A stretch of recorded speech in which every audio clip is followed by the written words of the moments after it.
Citizens. Hey, I'm not even going to front like your girl is up to it. How's your spirit? Mine, not here. I have been hurting for a few hours now.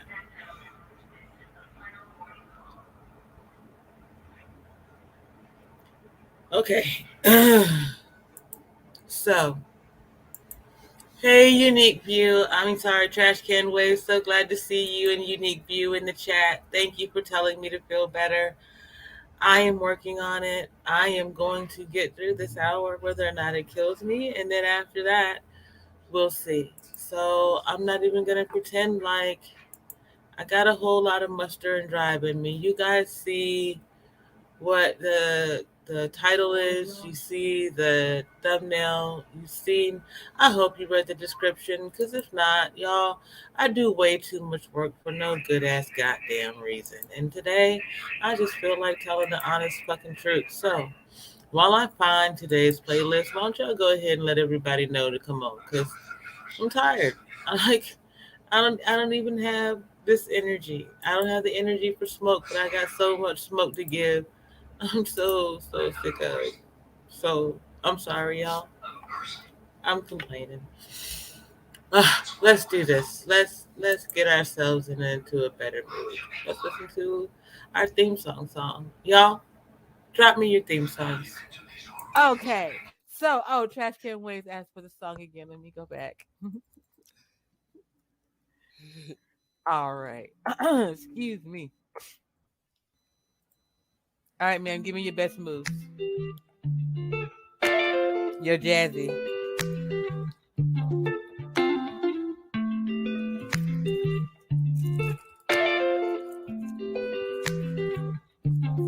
I don't have jazzy. I only have goofy. Every version of goofy.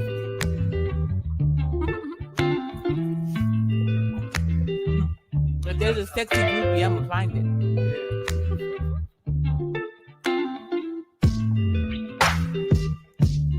That's my Danville.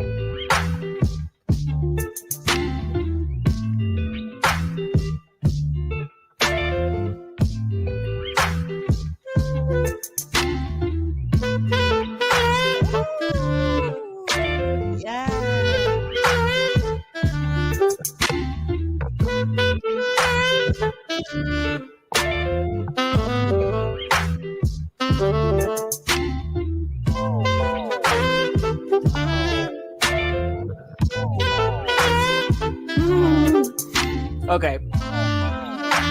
All right. So. All right, Trash Can Waves, you got to give me an artist name for My Body is a Cage. There is Sarah Love, Arcade Fire, Anna Rose. You got a particular one of them peoples for me? Yes, Quita, you can have all of the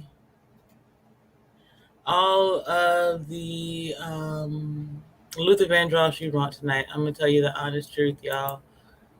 It is something serious. Y'all, the comment in the pinned comment at the top, you can request your theme song and come up with Jam with JPam. I can guarantee you tonight you're gonna be doing a lot of the jamming though.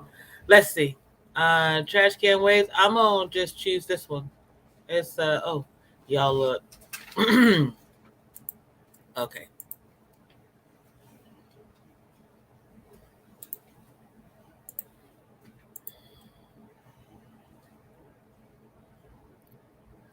Ooh, Shaka Khan, Sweet Thing. I like what I see over there, you guys. I really do. All right, Trash Can Waves. This one's for you. My Body is a Cage. My body is a cage that keeps me from dancing with the one I love, but my mind holds the There's a half moon out. My body is a cage. Hey, Rush Ribbon, so glad to see you in the stream. Thank you for coming through tonight. Boy, y'all picked it right, didn't you? I'm standing on the stage of fear and self-doubt. It's a Hey, Mr. Stewart, so glad to see you. Blind guy, his wife, their life. Black belt in the black suit. Glad to see all of you citizens this evening. We're gonna work on getting your girl there. I like this one, Trash Can Waves. When I saw the title, it made me think of another song.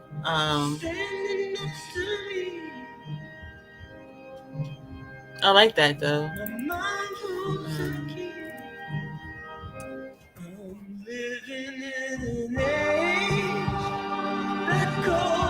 Oh wow, I really like that.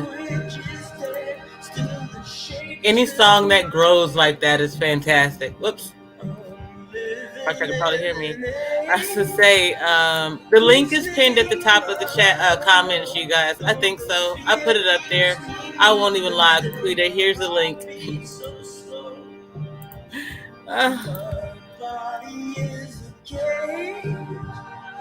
It's one of them kind of days. Here, this is one of the songs that I play when I'm just having a day like today. Like when I need something to help me with my mood some, right?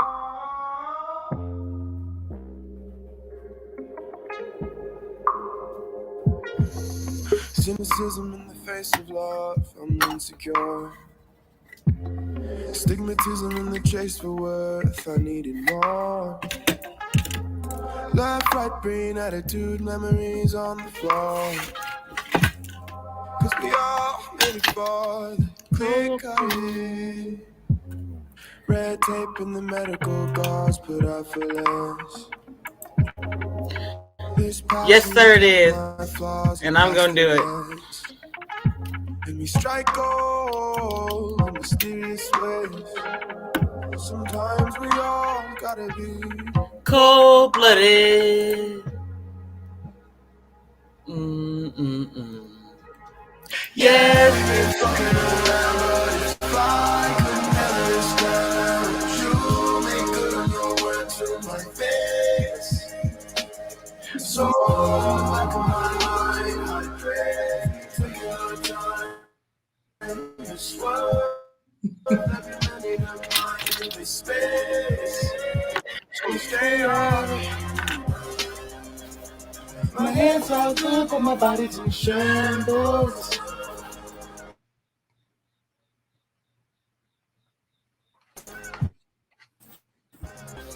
To the love of my life, where I wish I was stable.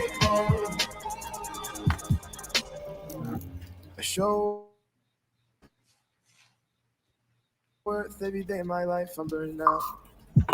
Cold calls in the Hey, Okay, Quita. how are you? I'm sorry, y'all. Whew, a sister had to get something else to help her along. Hey, lady. Yeah, how are you feeling tonight? I'm here. How are you, love? How's your spirit? Whatever is going on with this Arizona. With this what? Oh my goodness. Hold on a second. It's hard to move. JP, I think I don't know if it's my network, but somebody's freezing is probably me. So I'm sorry. It's me. It's me. Okay. Arizona's going through a whole lot right now. Not just because the weather snap is happening. It went from being like the high 90s or mid 90s to now we didn't even get above 70 today.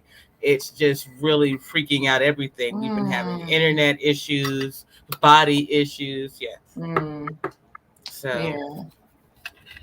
And then I was doing better earlier, but as the temperature changed for the evening, it just hits me. So starting a stream at 6 may not be what I am going to be able to do.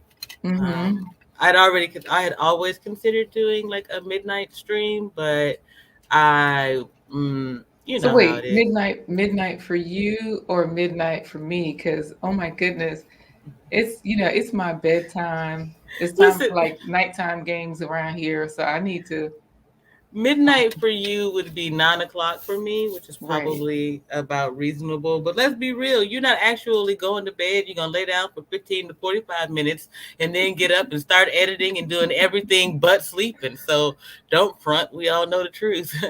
Yeah. We do a lot of stuff other than sleep. So Listen, yeah. Mr. Stewart already asking, were y'all out in the forest today? You already know who it is.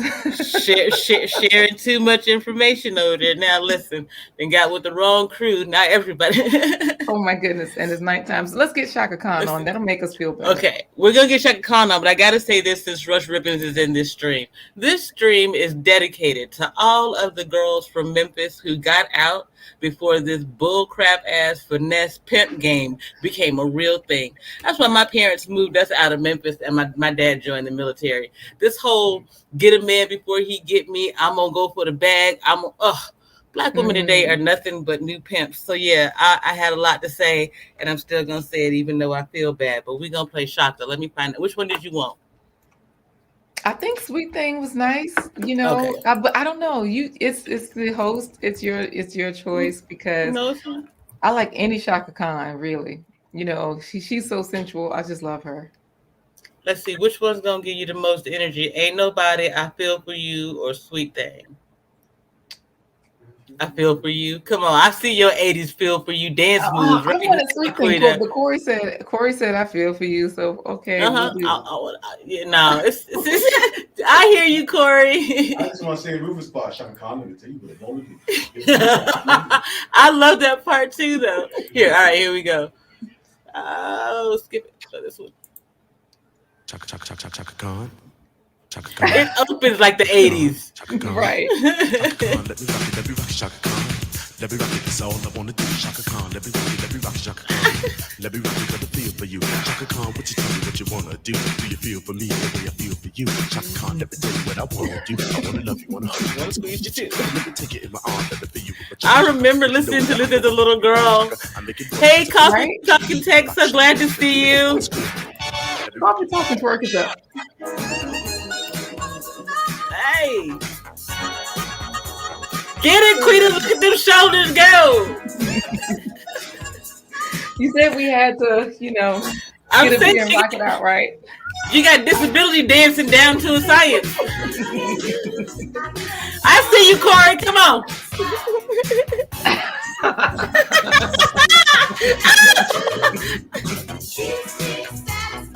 Don't get me started. You gonna drop it like it's hot one time? Drop it like it's lukewarm. I'm gonna let this one play. I'ma smoke. Hey. Me wanna say I feel for you. Why is she toking it up?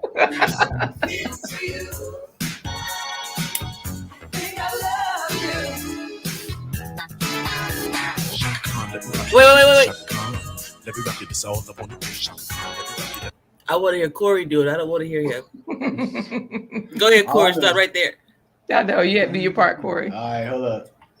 Quita, let me tell you what I want to do. You feel for me? I feel for you. Quita, I want to rock with you. I want to rock it all night long. Quita, I can't remember the rest. Oh my God. You know what? That was fantastic. Listen, Trash Can Waste that I'm gonna drop it like the room temperature.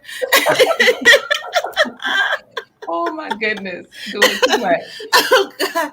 Okay. Thank you all so much for y'all definitely helped make this night better already. Oh goodness. Of course, we're gonna give a special shout out to who am I smoking right now? I don't remember. Oh, G4. G4 is a wonderful strain right now. Great for dancing, apparently. Thank y'all. All right, we're gonna do one more and then I'm gonna let y'all go. Corey, do you want to pick one? Or you want me to pick one from the chat? Pick one, what? A song? Yeah. Get one from the chat because you know they got stuff in there. They right? do. No, I got one. Wait. I think that. Okay. I can't remember if I chose this one last time or not. But one of my favorite. I did that one. I did that one already. I said It Takes Two by Rob Bass. I did that one last time. Yep. So let's see if I had to choose one. I don't know. Oh, I know. This is gonna shock everybody. My man, Prince. Prince. I knew you were going for Prince. Kiss. Really? You're a Prince fan? Yeah.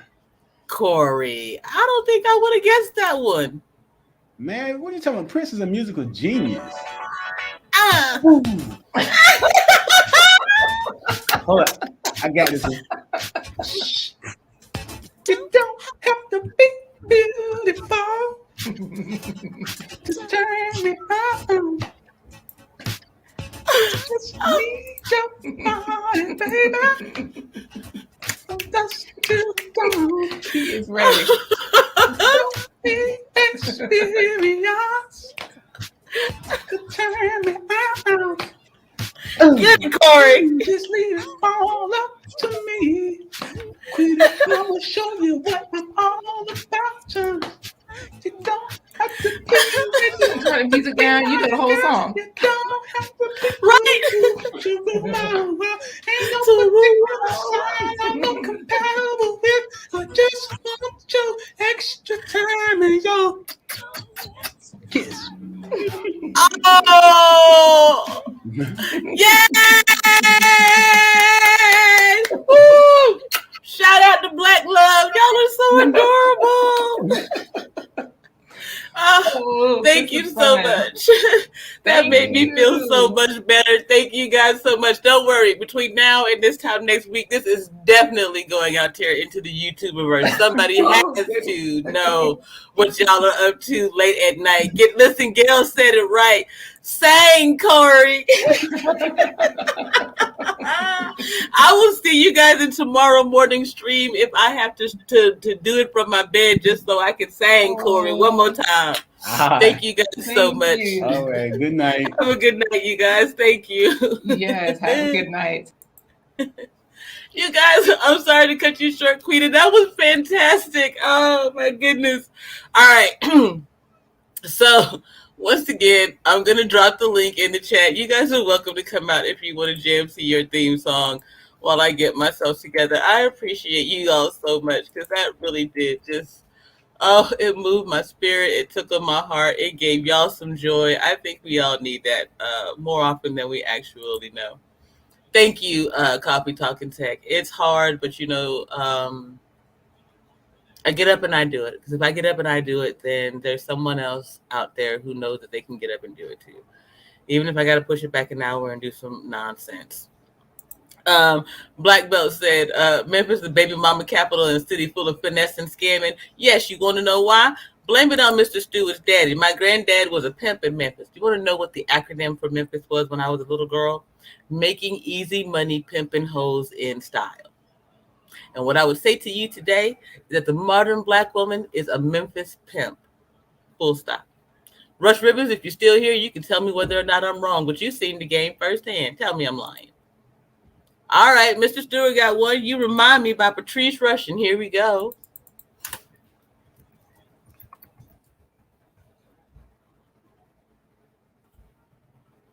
Is it You Remember? That one?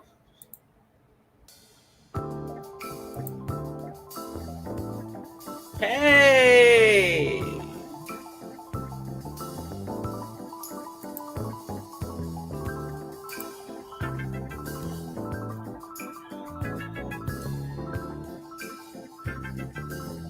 Drop your theme song in the chat, guys. Hit the link. Come up.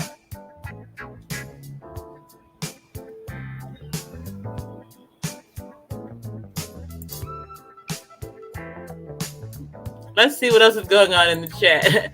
Coffee Talking Text said, I want to have a dance party, but East Coast needs some sleep. I'm laughing over here. I appreciate you being here, Coffee Talking Tech. Yeah, we done lost all them copyrights, y'all. Ain't no monetizing happening over here, but fun is for sure. Prince used to have a song called Pearls? Yes. Prince has some songs, period, though. Let's just be honest.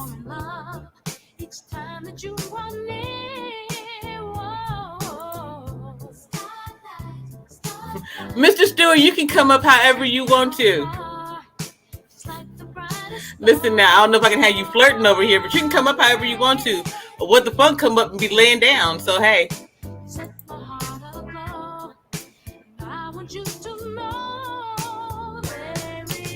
All right, Coffee Talking Tech, you next. You sure you don't want to come up?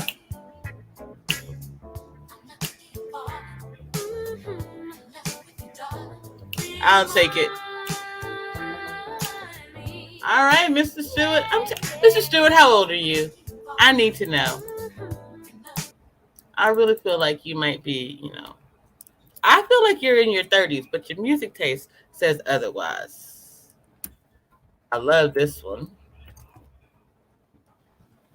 I even more love that it's coming from Coffee Talking Tech, who does not look like his jam of the night would ever be Don't Sweat the Technique. I don't care what nobody says.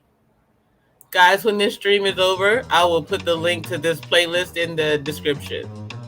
Hey! Don't sweat the technique. Hey, Sorrow Bay!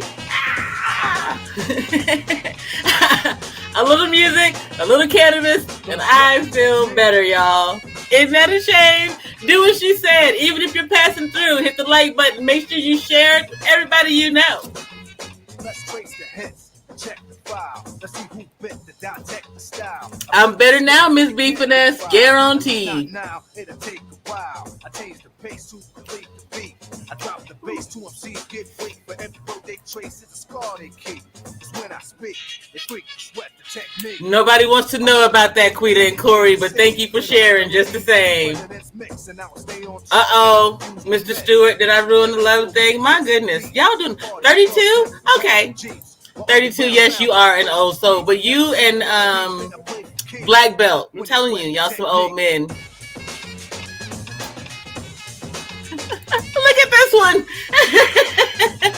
I tell you what, 2 more theme songs, one of them being the song for tonight, and then we will get into it, Black Belt. I guarantee it, because I need to. I don't have a whole lot of time. I feel better, but this don't last for long. All right. Thank you to Coffee Talking Tech for for your theme song. Rush Ribbons. Let me see. I will go pick a theme song. He said Candy. All right, let's do that one. And then I need to grab my notepad. Candy, I can see you when you walk, even when you talk. It takes over. I used to be in love with him. My uncle looked like him. I couldn't be in love with him, of course, but I could be in love with this guy. So there's that. Then my uncle turned out to be somebody that I didn't really care for. That's a whole other story. But anyway, here we go, Trash Can Waves. Hey.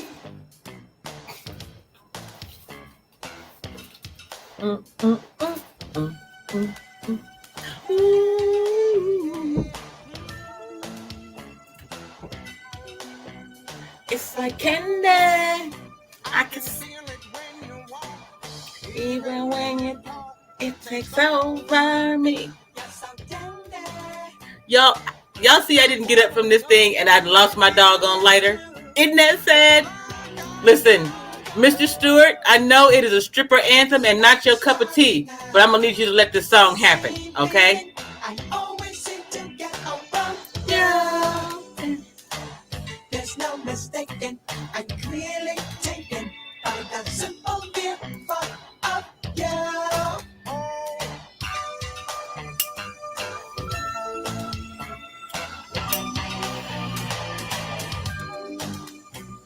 This stuff is starting now. This stuff is starting now. This stuff is starting now. My eyes roll in my head. I toss and turn in my bed. In the morning when I think about you. Simply put, you're the reason why. That's right. The best man made it a stripper anthem for damn sure. If prior to the 90s, what was that, the 2000s? Prior to the 2000s, you did not know that Candy was a stripper anthem. By the end of the first Best Man movie, you knew for certain that that was a stripper anthem. And also, any chick named Candy has been in trouble since the song came out. I know it to be true. All right, because Kareem is a faithful show up. We're going to take care of this one, and then we're going to get into it, you guys. Doing it right. You know, Kareem, don't take this the wrong way. I hope that you won't. But I can see like Around the Way Girl would have been one of the songs that I would have chosen for you. I don't know what it is. I mean it in the most right way possible, but you know, Excuse me, you guys. That is the wonder of cannabis, y'all. I don't know how much better I feel. Like I feel like the gravity in the whole earth has been lifted off my body. Truly. And soon my mental, because my fucking is gonna go away and I'm gonna go to F off on some black women. Check it out, baby. Make it hot, baby. Bring the drama here. Oh, Mr. Stewart! I did not say that. Kareem, you may defend yourself on panel or not. You take care of that. I so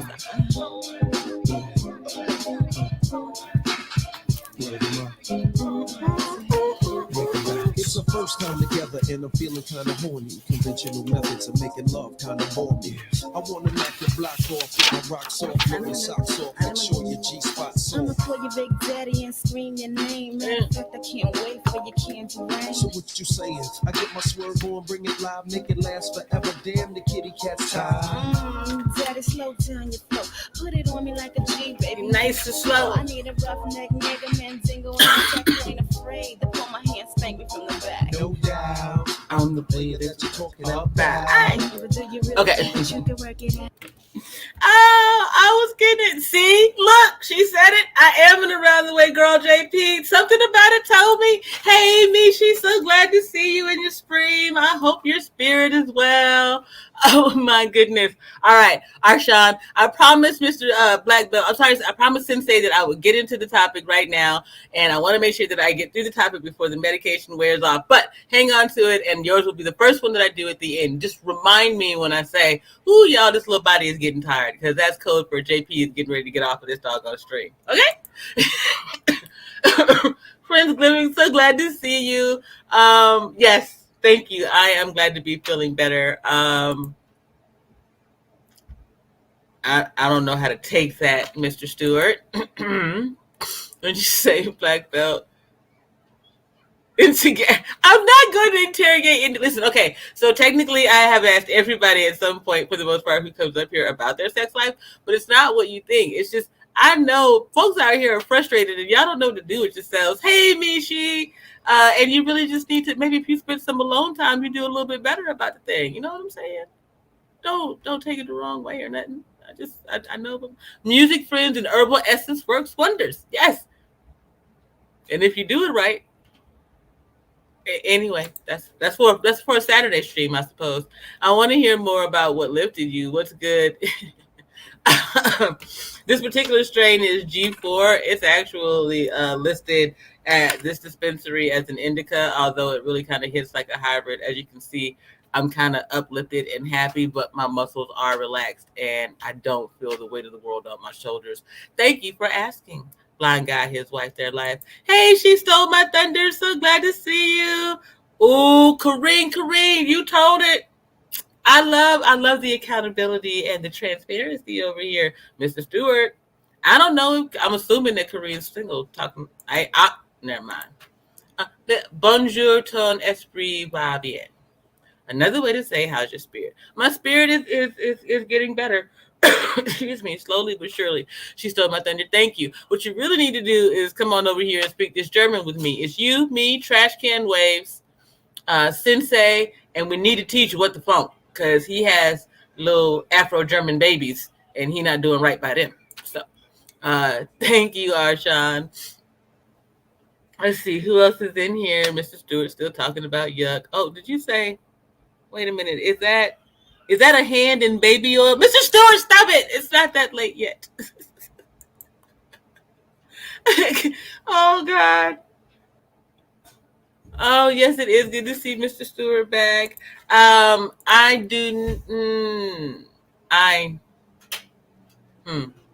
am no longer fluent in multiple languages. I could probably get back very quickly, like, with some practice and communication. But I can communicate enough to get around in German and Spanish. My goal is to begin to work on my German again, to start working on calligraphy, and to learn about cryptocurrency. I believe that women need to always learn something new and something outside of their comfort zone. So learning cryptocurrency is outside of my comfort zone. I need to flex my tongue more. So I'm going to start with German and then move on to something else. And then the calligraphy, I am a terrible, terrible writer. I raised little boys. I worked in early childhood education. I taught little kids to write. And I was a chef by trade. So my handwriting stinks, but I think that handwriting should be attractive. Thank you very much, Trash Can Waves, for hitting me with the phrasing. I had hopes that it would slip, but of course, there's you. Thank you for being in the stream today, because I appreciate it. Excuse me. She still must understand. Thank you very much. I'll gladly get on that live to practice a little bit of German. I know. That's all right. We all got to start somewhere, right? Black belt in a black suit. The reason that I want to learn about crypto is because, see, now if I tell you that I'm going to be giving up my content creator secrets, but what the heck, it's out there anyway. I want to be able to make my own non-fungible token. I want to base it off of my nonprofit organization, but that's how I want to fundraise, and I want to do it using Discord. I don't want anybody else to be able to have control over my nonprofit organization. I want it to be Black family focused, period. And people, I found an organization that I want to try to work with, but I want to be able to be creative and allow my people to invest in us in a new way so that we can learn and understand and experience new things. So that's why crypto for me. I appreciate you being here, Trash Can Waves, and keeping me on my toes like a good little cousin does. You know what I'm saying? Crypto is definitely something to educate. Even if it is BS, like Mr. Stewart says, it's still worth knowing about, because so many of our people are out here trying to get involved. One of the videos that I'm going to show you is Brother Polite getting into the doggone crypto game and what it's doing to folks. I'm not going to actually show it to you. I'm just going to pop it up. Anyway, that's one of the things that I was talking about. Mishi said she watched the video with Akon, and then Ms. B Finesse said, you already have an icon, you already have an ID on blockchain domain.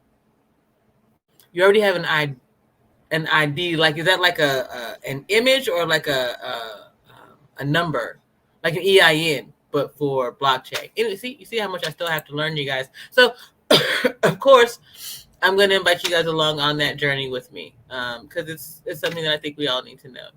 A lot of it is just the equivalent of point cards, but can be good business if you're smart about it. Right. I like the way that Tory Lanez, even though I think his might have actually turned out to be scammy, I like the idea of giving the people the opportunity to make more value out of it on their own.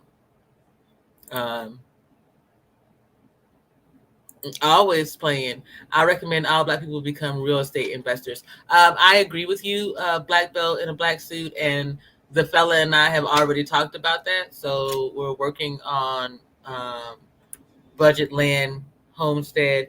My sons all have their own goals for purchasing real estate. I would have loved for us to be able to do a generational home and land, i.e. like generational tiny houses, and that's part of what my nonprofit is about, is creating a tiny house village centered around some of those families that suffer our worst traumas, and helping them to figure out how to restart. Because if they can restart their journey, they got one of the best stories to tell, the most compassion, and they're most likely to hire our people. So I'm always trying to get us out front. That's what this channel is about.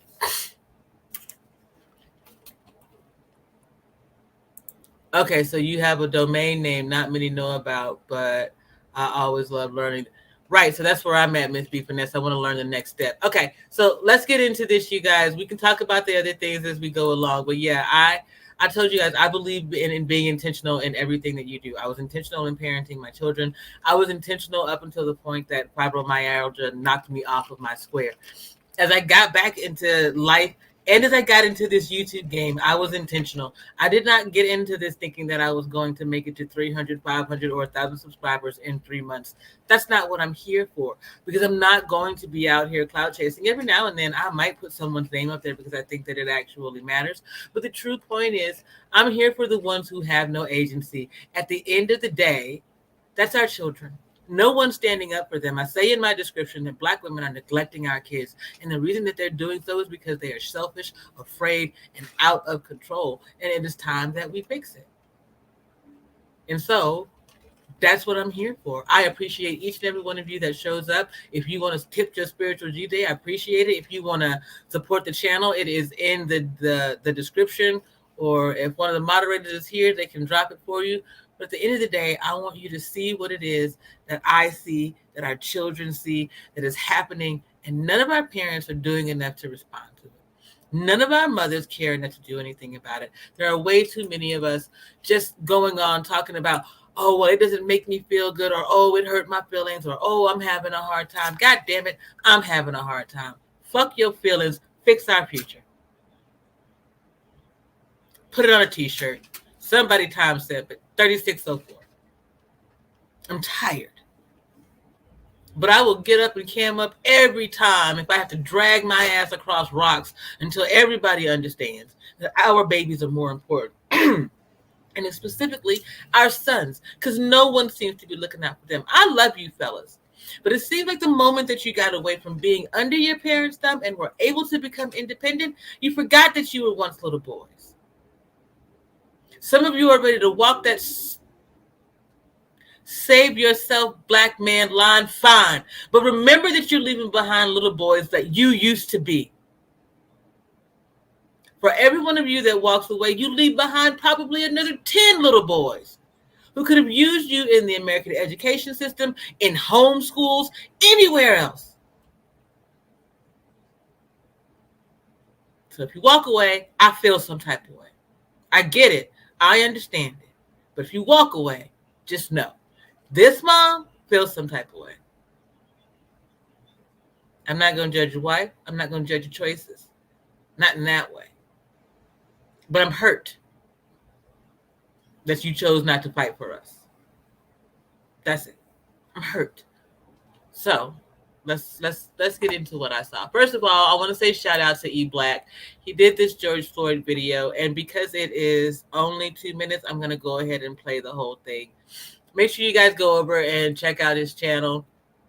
Also, check out Conversations with King. Oh, and look who popped up right on time. Everything Everyday Podcast by Darrell Long. Go check him out. He's got a great channel. Darrell, I did not get to put the video together today, but I will make sure that I get it done tomorrow. I'm not going to be doing anything else but trying to recover and take care of those things. So, anywho, back to what I saw. Oh, let's see what else is going on over here in the chat real quick.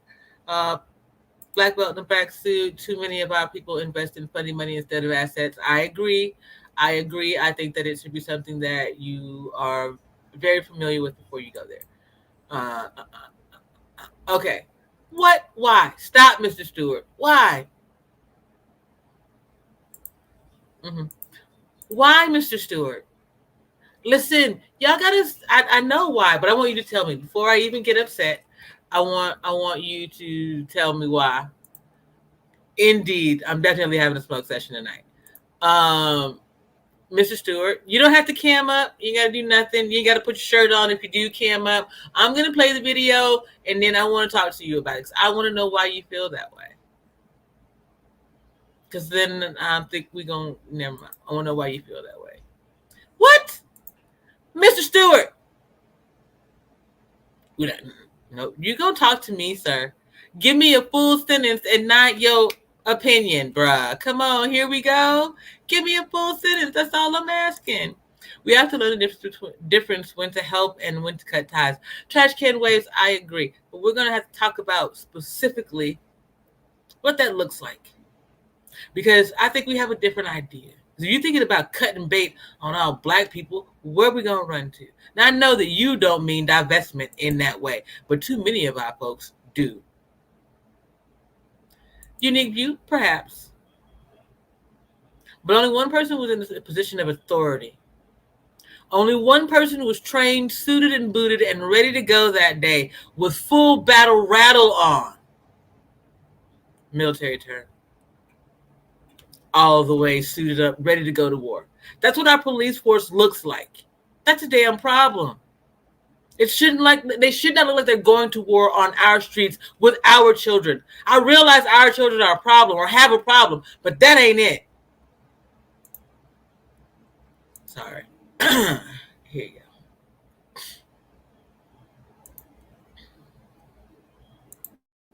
Black TV with another video. We're going to be talking about George Floyd. If you're unfamiliar with the statues, it is one of 3 statues which is currently in Brooklyn, New York. The vandalism, which was caught on closed caption television, was done in broad daylight by a man in a mask and on a skateboard. He escaped the scene and his whereabouts are still unknown. I get it. There are some of those who have a disdain for George Floyd being recognized. They say he's a criminal. They feel sorry for the killing and have empathy. I'm sorry, y'all. I didn't know that was in there. Lack the empathy in regards to that. He had a criminal past. If that was the case, then we wouldn't recognize people like Crispus Attucks. The fact of the matter is that Crispus Attucks was a sailor. He was involved in what some people would consider a riot. And he was the first man to be shot, sparked the events of the American Revolution. The problem I see is that he doesn't look like the person you want to celebrate. The fact of the matter is that some people change the world during their life. However, some people in their death can change the world. We are nowhere near the change that is needed. However, we are seeing changes within the cities and the municipalities of how they're handling arrest. They're also reporting. Some are even claiming to want to defund the police for certain cause. Now, these are some of the changes that in death, many of people who lived 1,000 years would not be able to do. So with all due respect, respect the death and the legacy of George Floyd. Thank you. All right, Mr. Stewart. What if you could control? Tell me what's wrong with that. I want to hear what was wrong. And shout out to E Black. I don't know why Gail was like, you don't like him either. I'm with Gail on this one. I do not want to get riled up tonight. Cannot put George Floyd and the POS cop in the same sentence saying, okay, we're not going to get riled up because here's what I want to say. No matter what you may feel about George Floyd, he was still someone's father, brother, cousin, uncle, whatever. He was still a human being with a legacy, a life that he lived. He set up a foundation, whether you like it or not, or what we think it may have, what should have looked like versus what it was, excuse me, was somebody's foundation.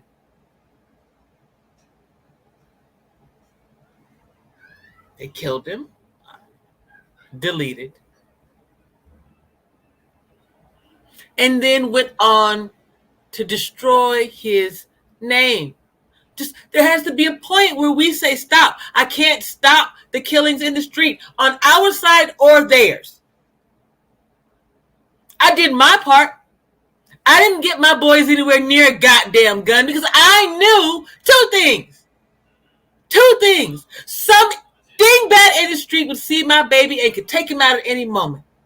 I.e. Tamir Rice, and some trifling individual whose mama hadn't raised him right could pick up one just because he was mad at my son today and take his head off. I.e. a man that I used to love. So full stop, fuck the feelings. Get over yourselves and realize that while we're out here being mad about what somebody else did way back when, our children are watching us bicker and fuck it up. Pick your line in the sand, stand on your square, and be about your business.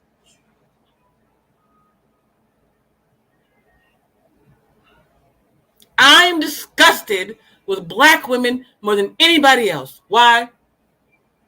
We are mothers. If you do not want to see what is going on in this world, and you realize you have the authority over the children coming up, do better. Make sure you are pouring the right things into our children. But you're not. You're not. You're pouring all this other nonsense into our kids. I saw the most disgusting thing today. I saw the most disgusting thing. Where is it? Where is it? I'm not even going, no. I told y'all I don't feel well. We're just going to go ahead and get right to the point. I saw it and I need to find it real quick. Somebody bear with me. What is that rapper's name? Y'all know who I'm talking about. The one kissing on his mama. Thank you, Ula. I am who. Mm,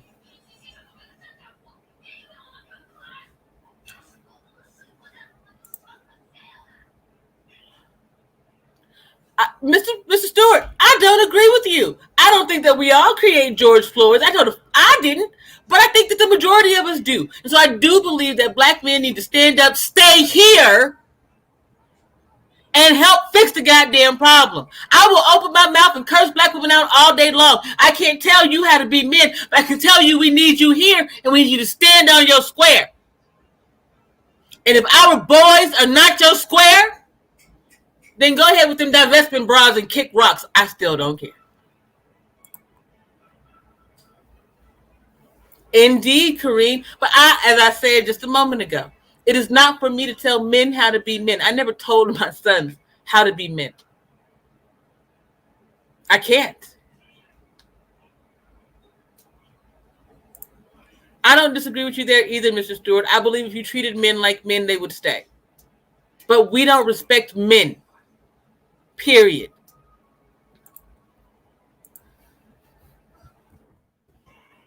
We don't want to give away control to anything. Darrell, I dropped the link in the chat. Excuse me, guys. Hold up.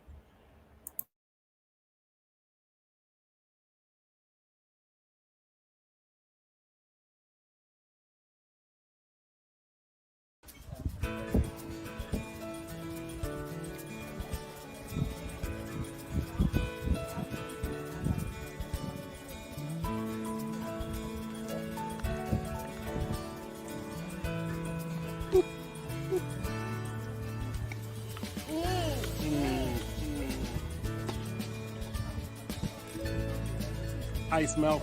Give me a napkin. Did you? You can't use your shirt for a napkin. No. It's my daughter.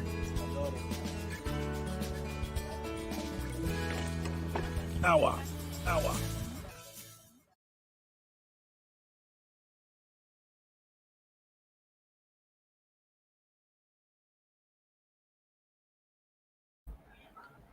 What I said was what I said.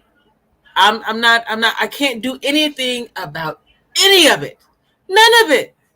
Right? The court did whatever they did. The people did whatever they did. All that stuff happened. All I am saying is the murdering of your names has to stop. And instead, y'all are over here talking about whether or not George Floyd was a drug dealer. What about the fact that when his daughter woke up the next morning, what she heard was her daddy was a piece of shit? And sooner than later, it's going to be your child hearing it about you. But I'm just an emotional chick, right?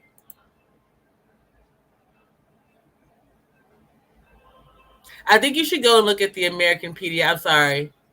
Is it the American Pediatric Psychological Society? I have a psychological association. You know, the folks with the degrees and the whatnot. I studied it. I just don't bother to care right now. I don't really like the old white dude theories on how to help folks with their mental health, but that's my own personal thing.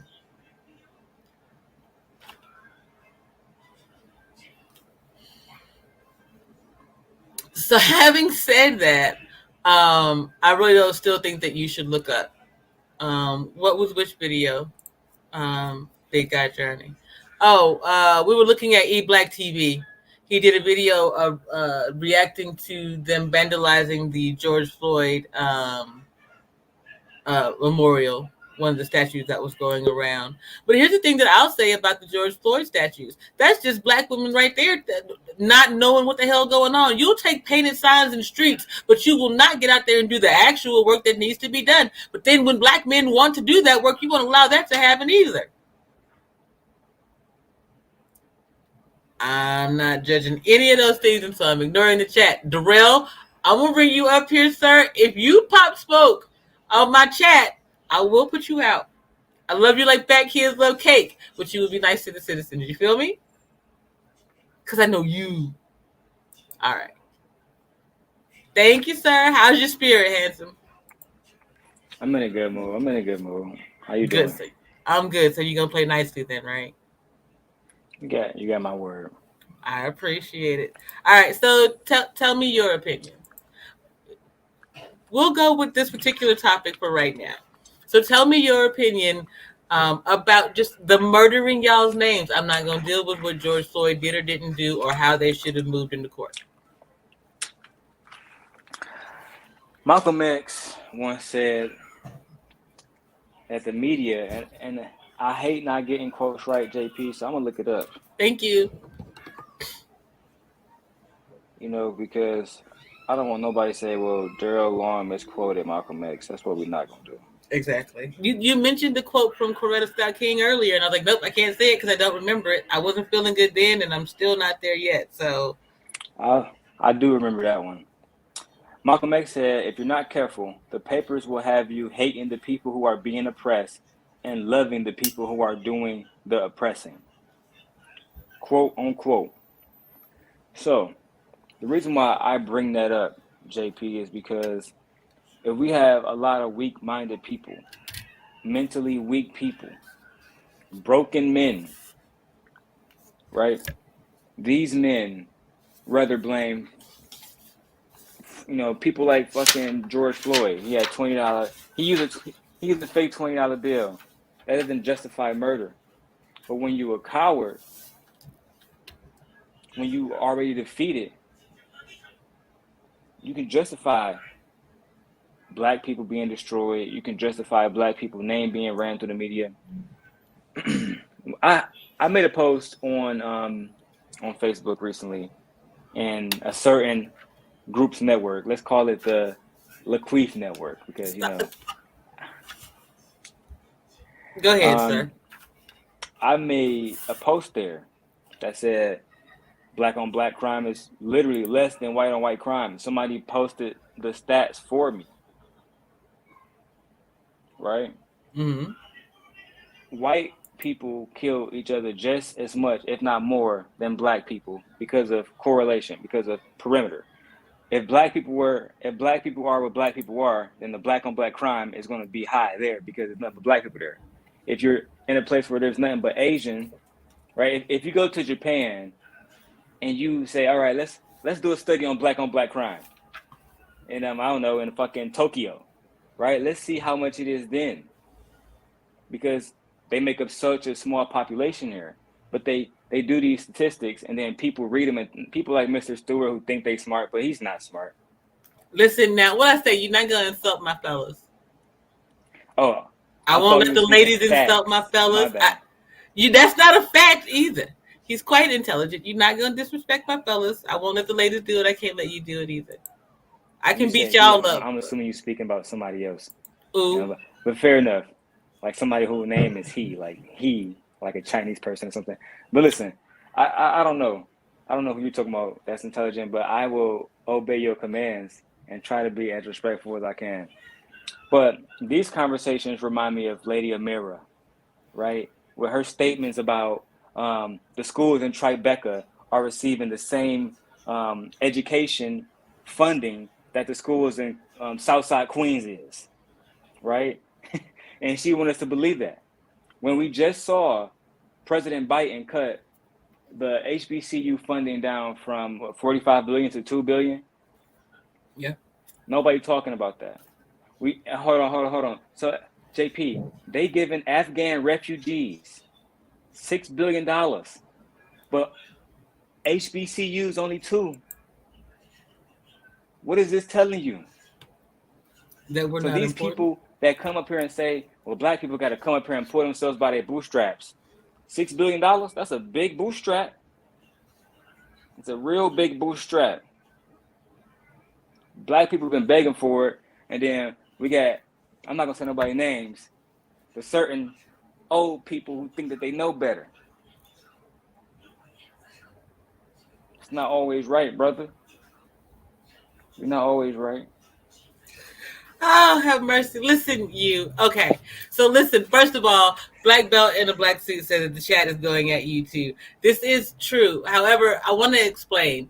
Darrell and I chat off on Facebook as well. And so our conversations get comfortable. I can't have him back up from the microphone. I just have to keep him on track. It's not y'all. Y'all will behave and he can ignore y'all. But we can go sideways sometimes too. I'm not gonna have that. Thank you very much. He said, "What books he reading? Why are you okay?" Anyway, so here's my next thing. Did you see this video with Kodak Black and his mother? I did not.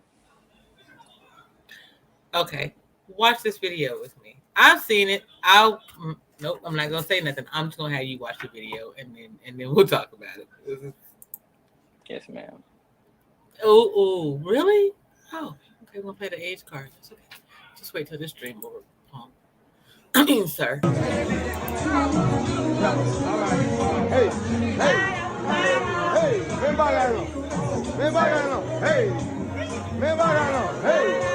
The music is hot though.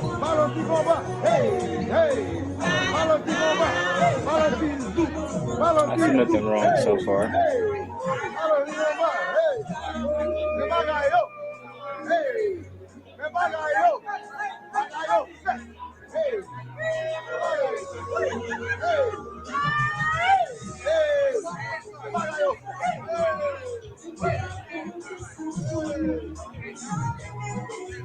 It's coming.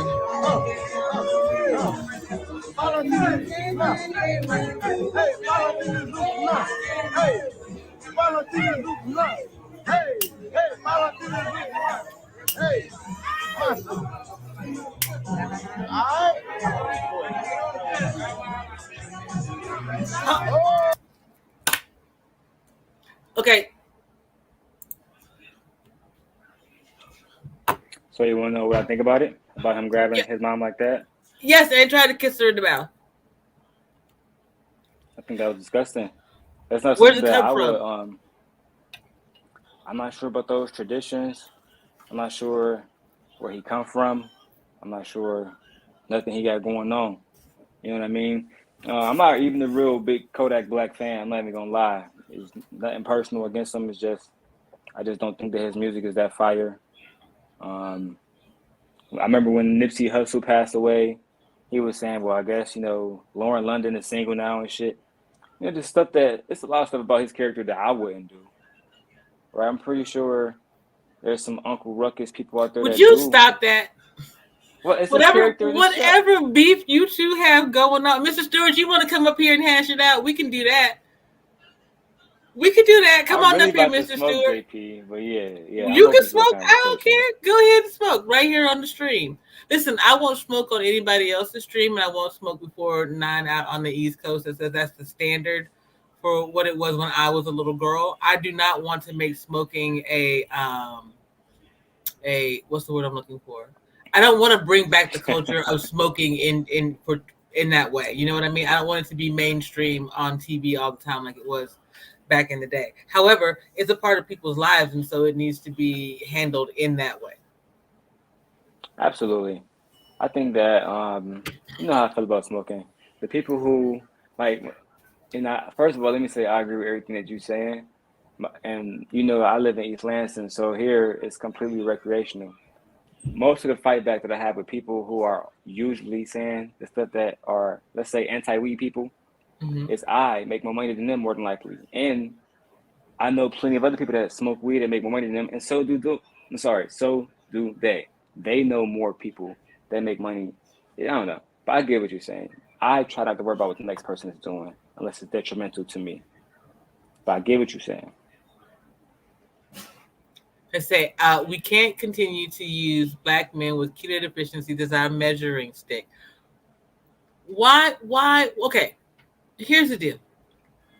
If I'm going to if I'm going to tell black women that they have to respect black men sheerly for the power of masculinity first, why then shouldn't we be able to use any black man as the measuring stick for how black men should be treated in the streets? Every white man expects the same level of treatment under the law. Why shouldn't every black man? I know that was posed for the chat. Let me say something real quick, JP, that these black men don't really want to say, but I'll say it, right? Black men are the most conquerable people on the planet right now because of not because of people in this chat, but because of people who hold a certain mentality, right? They talk. They talk tough. They talk with these solutions, diplomatic. But you fighting a war with people who are not diplomatic. JP is talking about people killing your children, killing and wiping out your community. And the only thing that y'all got for these people is smoke with y'all fucking mouth. That's the problem that I have, JP. If you come in here to East Lansing and we walk down to the state building and you ask, hey, do any of you state representatives know Daryl? Every single one gonna say yes. I make my presence known, right? And the problem that I have with a lot of different black men, especially black men who speak about the black community, right, JP? But they're not part of the black community. They don't subscribe to the black. I'm not a part of the black community. We're not a monolith, right? But the LGBTQ, JP, do you believe that every gay person in the LGBTQ are the same? No, of course not. Of course not, right? But when it's time to fight for the rights of the LGBTQ, they come together, right? Okay. So make sure I'm not fucked up in the head. So my problem is we always got people, these men, speaking about these solutions for black people, but then if I remember conversations with them, they're not even black. They don't even consider themselves black. JP, that's one of the biggest problems. We got men who are melanated, come from black women that don't consider themselves black. That's crazy. Pause. I got you covered on that one too. I told you I came for this one. Where is he? Because sometimes you don't need to say it. Someone else says it better than you. And his opening says it very well. So let me just let Brother Ben X do it. We are the original man. I will offend a whole lot of people with this one, but I'm not sure that I care. I'm here for our children. We talked about that already. So. Shout out to Brother Ben X, fair use. Well, we are the original man, direct descendants of God, not able to be confined or labeled by a particular landmass like other people may be. Get your money, man. Get your bread up. Gotta do it for yourself. Know you fed up. Get your study on. All praise be to God. Stay read up. I never let up. Everyone that I'm around already know what I'm about. Go ahead, boy. Gotta catch up. Listen, there are very few times that I will call a black man boy, but that doggone opening, bruh, I'm so doggone jealous right now. I want to be like Brother Ben X, at least as far as my opening is concerned. Hopefully somebody loves me that much one day to tell me that it won't cost me all of my draws. But seriously, I think, when did we stop teaching the empowerment part of being black? Like, when did we stop empowering black children in that way? We started indoctrinating. Some of us started telling our kids what Robin Steeman.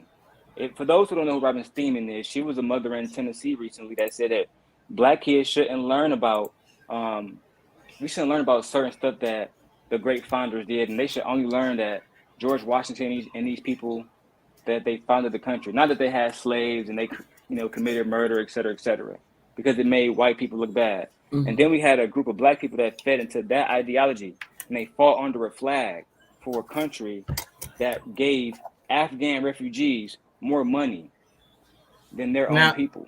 Pause. Full stop. For clarity. I'm not talking about nobody in particular. Hold on. Chill out. Just hold on a second. I come from a generational military family. My father, my children's father, and now my youngest son, all in the Army. My brother-in-law and a few other people, all in the military. Now, what I will say is a lot of our people go into the military in order to get out of. My dad joined the Army so that we could get out of Memphis. Again, shout out to Rush Ribbons because it kept us from being these modern women today. He saw it coming. My mother, I'm gonna tell you a story. Darrell, you hang on right there. I'm gonna put this on me for 1 second. I'm gonna tell y'all a story. I tell you all the time about my daddy, but I never tell you about my sperm donor. And I'm going to say sperm donor because I don't really know him that well. In the beginning, it was because I was a teenager, didn't understand and didn't like him. Over the years, I've come to appreciate him in a different kind of way, but I still have no love for him because what I did meet of him, his character, I did not care for. But I told you that my father married my mother, well, started dating my mom when she was pregnant with me. They married the following year after I was born. So my parents decided my dad joined the military, and that meant that we were going to be moving. Some of you, most of you, we all know each other in some way through the lead attorney. And he would tell you in that situation, because they would be taking me across state lines, my mother and father would have to ask my sperm donor. And when you're talking about the military, oh, it's going to happen. You're going to get them questions and so on and so forth, right? So my mother, my father, and my sperm donor sat down and had a conversation about little old JP. Y'all, what we gonna do with this girl? Is she gonna stay in Memphis and be raised in this environment that we know is toxic, whether or not you might be a good foundational dude? Is this the best environment for her? Are we gonna let her go with her sisters and her mother onto something that could be potentially better?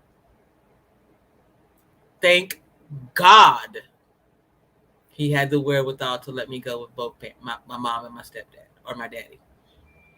Thank God. So that's the reason why I feel the way I do about my sons and their father. I will never, ever, ever talk bad, to the best of my ability. I'm not going to say never, ever. I try not to be hyperbolic.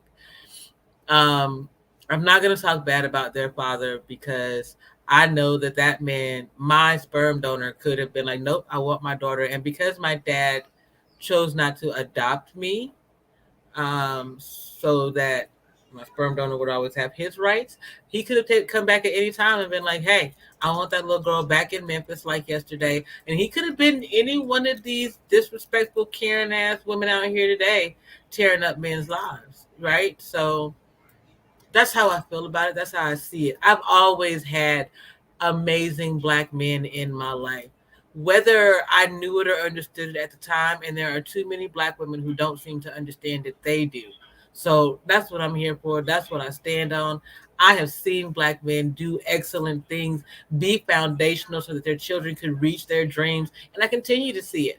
But I see Black women screwing it up on a regular basis for selfish reasons, because they are injured, because they want control, because they don't know how to relinquish whatever the hell it is. So that's it. That's how I feel about it. So I'm Black first.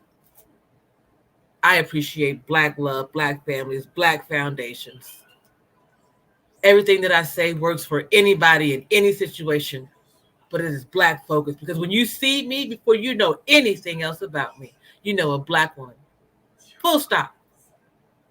Before you even know that I am disabled, before you know who it is that I sleep with, you know that I'm a Black woman. Don't ask me again what this channel is. It's as Black as I am.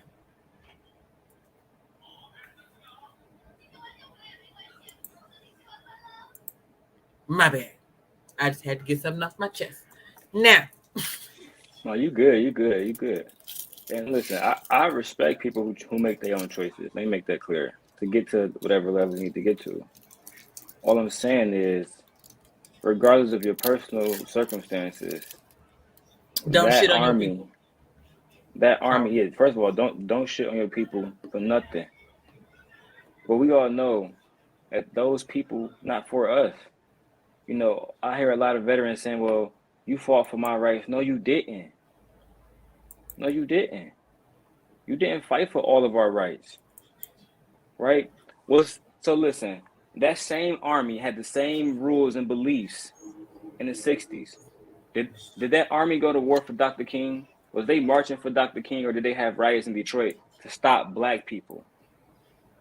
They never do that for us. They never riot and do all this stuff for us. When something happened in a different country, oh, Saddam Hussein, he's doing something in his own fucking country, mind his own fucking business. Oh, we got to go over there and we got to bring people from, we got to risk our own blood to go do something over there. You know what, Muhammad? You said it, JP. You said some people say it better than us. Muhammad Ali said it his goddamn self. You my enemy over here. You want me to go over there and kill the goddamn the Vietnamese men, but you won't even do nothing for me over here. You won't even do the respect of calling me Muhammad Ali. You're gonna keep calling me Cassius Clay. That was the same army that some of these dudes talking about. That's why, in my opinion, you know what I'm saying? Again, if you're gonna use it to take care of your family, I understand that. I understand that. But that's all I gotta say. Okay. Gil said I forgot what we were talking about. Hold on. Black Belt, I want to bring you up, but are you just not cammed up? Okay, hold on. There you go. Black Belt, you're up. Hey, what's going on, JP? Ooh, you came in deep tonight. I'm good. How's your spirit? I'm doing good. I'm doing good. Yo, what's going on there? What's going on, baby? You all right?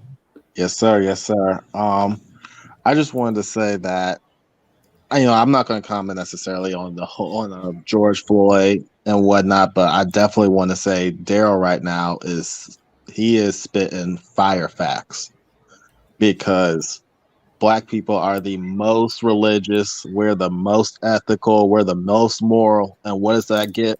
Our asses whooped 7 days out the week, 24 hours, because our competition is not playing by any rules.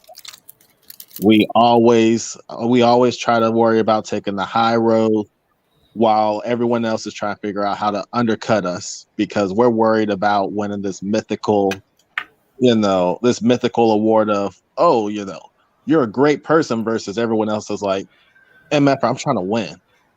Damn what my competition think. I'm trying to win. And I put in the chat, but also just the sense of, I'm still trying to name one white person or one Asian person or Latin person, but we'll just stick with white people. Name one white person in America who is honored for turning the cheek after having a Black person whoop their ass or take their stuff. I'm trying to figure it out. It don't happen. Yeah. I mean, I'm trying to figure out, because I don't believe all white people are racist. So I'm sure there are plenty of great quality white people during slavery who didn't approve of it. But you know who got statues? Were those damn generals. Okay.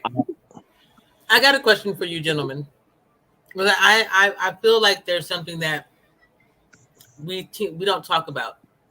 I believe that Black children, if they are other diaspora, really, go through a militant break, like a red pill but militant Blackness break, based on religion, based on what you learn in school, based on what you're being sold by your parents. And they break away from all those things. And our kids are just left out there, especially now because mothers aren't paying attention to them at all. Did you all experience that? Like, did you have a militant moment in your life? Outside of right now, Darrell. I'm so sorry. Can I just say one thing real fast to Yes. Trash Can Waves? He asked me a question. Mm-hmm. Mm-hmm. I truly mean this with the utmost respect, Trash Can Waves. You said, hey, Black brother, honest. Well, actually, before I respond, let me ask you, Trash Can Waves, are you asking me or are you asking Black Belt? I'm just going to ask you that. I mean, you're asking Black Belt or are you asking Daryl first? Because if you're asking me, I have a specific response. But if you're not talking to me, then I'll let it go. But I'm sorry. I see here it says Black Belt, the first Black brigade that formed and fought to end slavery did get a statue. Remember, y'all burned it down in the riots. That was he said that was to Darrell. Okay. Darrell, Um, he asked Black Brother, honest question, when can we expect you to leave this country and go back to wherever you feel comfortable? Where is there to and go? wait, hold on. I'm So I sorry, want to go say Hold on, this. ahead. hold on, hold on, hold on, hold on. Because I did an article about this when I was at Central Michigan. Mm-hmm. All right, and to answer your question, Trash Waves, I can. This is not disrespectful, JP, but if an educated person was talking, like if I was talking to somebody who's educated, they wouldn't ask this question. They will understand that every time somebody is born, we have a social security, we're born to a government, we're born to a society. If that's the case, black people would have been just left the country, left this economy, left all of this behind. They didn't have a choice. You think that they can just, let's take all of our citizens, just leave. This is like, I hate listening to sometimes, I hate answering questions that Hold on. people want to Again. sound smart, but it's not smart at all. To answer your question though, is the best I can. Mm-hmm. I would go to Africa if we could take all black people with us without us crippling this economy, and this will cripple the economy. Let me put it into a smaller little contextualization for some of the C students. If I took all the black people from the NBA today, what is the NBA? Give me LeBron. Give me all the NBA, all the black people in the history of the NBA. What is their history then? If I take LeBron, if I take Jordan, if I take Magic, I take Kareem, I take all their history, everything that's black, that's about their history, because the NBA is not a black company. It's not a single black owner. So my whole point is, JP, if I take all of them away, I cripple them. They're not going to allow that to happen. Not without Mm-hmm. what me and Black Bill was talking about, force. They're going to do everything they can to keep us here. That was the whole point of slavery, right? Indeed. I'm But just saying. let me just And answer. Go oh, ahead. and I want to say this, and I want to be clear. You know, Daryl's a grown man. He don't need me to defend him. So, but I just want to add one thing to what you said, brother. Well, actually, let me ask you one question. Are you are your people from like the islands, or are you a descendant of slaves? I'm a descendant of slaves. Okay. I do not mean this to, separate American descendants of slaves from any, Haitians or island people, but to ask a descendant of American slaves, when are you going to go somewhere else, is to me the most disrespectful, insulting question you can ask. Why the hell would I leave where my damn people built? White folks Literally, complain nobody about their has more. goddamn country all the damn time, but we somehow are wrong when we do it. Literally, nobody, like Nobody no tell white one, people to go back to Europe. like no one ask anyone else this. I just don't understand why. Like I said, I mean, we gave the country 400 years of free labor. I mean, hell, I think we're owed infinite, residency, no matter what. And at the worst, I mean, at the minimum, I think we should be allowed to critique what's going on. At the very minimum, we should be able to use the rights that we were told we were given when we ended the so-called said slavery, because now it's an issue to be able to call it that much. And here's the thing about the whole slavery critical race theory thing. White parents are out here mad as shit and standing up for their kids. What are we doing? Putting our asses on buses. Go, black folks. Kudos to all of the accomplishments over the last, 60 years, 40 of which have been run mostly by black women. And where are we? Our boys still only read at a fourth grade reading level. They're still being sent from the school to prison pipeline. And our daughters are still just best friends to damn Becky and not getting anywhere in life, but think they made a whole lot because they make more than $50,000 a year. They make 52. Kiss my... And I'm sorry. Let me just let Brother Ben next say this, and then we're going to get back to it. Sometimes you just don't have to say nothing. Spectacular that nobody who is calling themselves black has never done. So I'm more of a visual learner. So I just haven't seen a brother, say, what, man, I'm white now, and just did something, spectacular that nobody who is calling themselves black has never done. So I'm more of a visual learner. So my thoughts is, call yourself whatever you want to call yourself. Honestly, the scripture says you can tell a tree not by the name it bears. I didn't read that. It don't say you can tell a tree by the nationality it bears. It said tell a tree by the fruit that it bears, and that's what I strive to look at as well. Hey, I certainly appreciate it. I think that answered the question.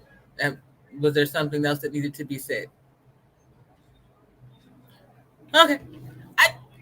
And it just doesn't, it's disingenuous every time we have all of these arguments. Backbone, I'm talking to youth because you're younger.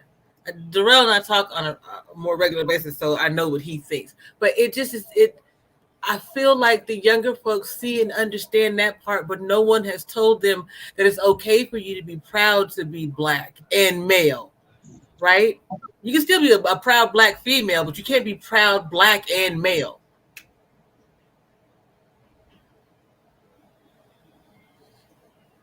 Black belt. I'm asking you. I'm sorry. Am I wrong? Is it am I hyperbolic, I guess? No, I'm incredibly sorry. I thought you made a statement. Could you ask the question again? Are our boys being kept from being proud of being Black and male, right? Absolutely. Okay, so how do we fix it other than for us to slap around the women who are raising them? I don't mean that way, of course. That's a good question. I have to say, unfortunately, I don't have any macroeconomic answers. I have micro solutions, but I can't think of any macro solutions that could be applied countrywide, and that would be at least relatively easily enforceable. Yeah. So that's my thing. My goal is twofold at this point, right? Let's do better by our children and stop the things that we can. Let's stop allowing them to murder y'all's names in the street. Okay, you're killing each other. They're killing y'all. It's a thing. But can we stop allowing after your death for you to be dragged through the streets? The morning after my cousin was deleted, literally less than 10 hours, his entire criminal record was put up for everybody to see. Okay, but he was a human being. He was a father, and his son was born the day before. There's more to it.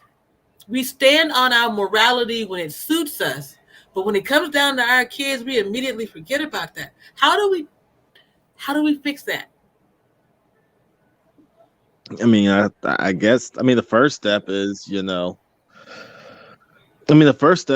I would say men and women just, men practice some discipline, and women, you need to value who who the father of your children are going to be, because if you make a poor decision on a father, oh yes, you are going to be the first victim of your terrible choice. However, the final victim will be your child. So I think that would be the quote unquote the most straightforward response to this. How do we get young Black men like you and Mr. Stewart not to go somewhere else? Wait, whoa, what do you mean, like outside the race? Like divest, yeah.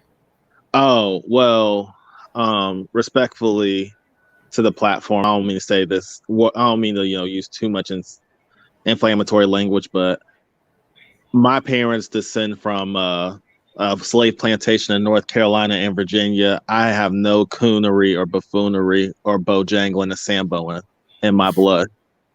So I don't give a damn what Black women do. I was before I was determined to be a boy from my mother's pregnancy, I knew this is about to be a Negro. So I'm never about to try to change jerseys. Well, first off, I can't change jerseys, but I'm never going to pretend like I can change jerseys. And like I said, I'm not even going to necessarily talk about whether Jacob Blake or George Floyd deserve statues or whatnot. But what I will say is I'm not here to denigrate an already deceased black man, and I'm definitely not going to be willing to allow other races do it because they damn sure don't let us do this. Exactly. Who is it? Let me see if I have him over here. So the kosher clinician did a video a couple days ago, I think it was, and the thumbnail was about black women being the new white supremacists. And I can't say it any better. They have no loyalty to anything, anyone, anybody. And I don't even know if they have loyalty to themselves. But we've got to figure out a way to begin to get each other to communicate. And as much as I keep trying to get to the point where we can have the conversations, right? I want to be compassionate enough. Our people keep hitting me with this dissonant bullshit. I seriously just want to just be like, you know what, bye. Because like you're not. I'm just running like a ram running against the damn wall. How do we get people to talk to each other and not at each other with the same crap we've been saying round and round and round? I think that the first thing we need to do is build strong, positive black images through revolution. And I got that directly from Dr. Huey P. Newton. When people see themselves in something, right? The reason why they don't want Superman to be black because they don't want that image out there. They don't want the image of a black man being that powerful. We prefer you to be Killmonger, going against your own people, killing your own people, scaring your own people, coming off as a villain. Mm-hmm. Right? Images are powerful. That's the reason why I believe his name is Pope Christie. Whichever pope it was, he issued Jesus to become white. It was for a reason. Images control self-esteem. I say it again because I saw we kind of chopped out again. Let me say it again. Images control self-esteem, and they work both ways. If I'm white and I know I can put a sheet over my face and ride into town and scare these people, that's an empowering feeling. I'm going to do it every time I feel like it. And it's going to be some people who are going to do nothing about it. So to me, knowing that powerful images make people want to be a part of you. That's why Chairman Fred Hampton was able to build the Illinois Black Panther Party the way he was because he had such a strong image. Dr. Huey P. Newton, Bobby Seale, they were strong men. The Nation of Islam, the fruit of Islam. Oh wait, pause. Hold on. I just caught this from Mr. Stewart. So, Mr. Stewart, I had these same beliefs when I was a conservative black woman who didn't do any drugs and was married to a man in the military with a more than top secret security clearance. I had these beliefs since 1997 when I got this tattoo on my ankle of an earth and ankh. And there's me because we three represent life. I've always known that the power that I have is in being a black mother and raising strong black men. It's not the weed. The weed only makes it so that I can sit up in this chair and function. The thoughts are fully my own, always have been, and have been well educated and thought out. I've researched the Bible, the Quran. I researched the Torah. I went out and I studied. I grew up outside of the United States. So my understanding of my culture isn't defined by just westernized or American culture specifically. So when you come for me, make sure you come for me on the right thing. I don't mind it, but I want you to be clear about it. It's not the medication.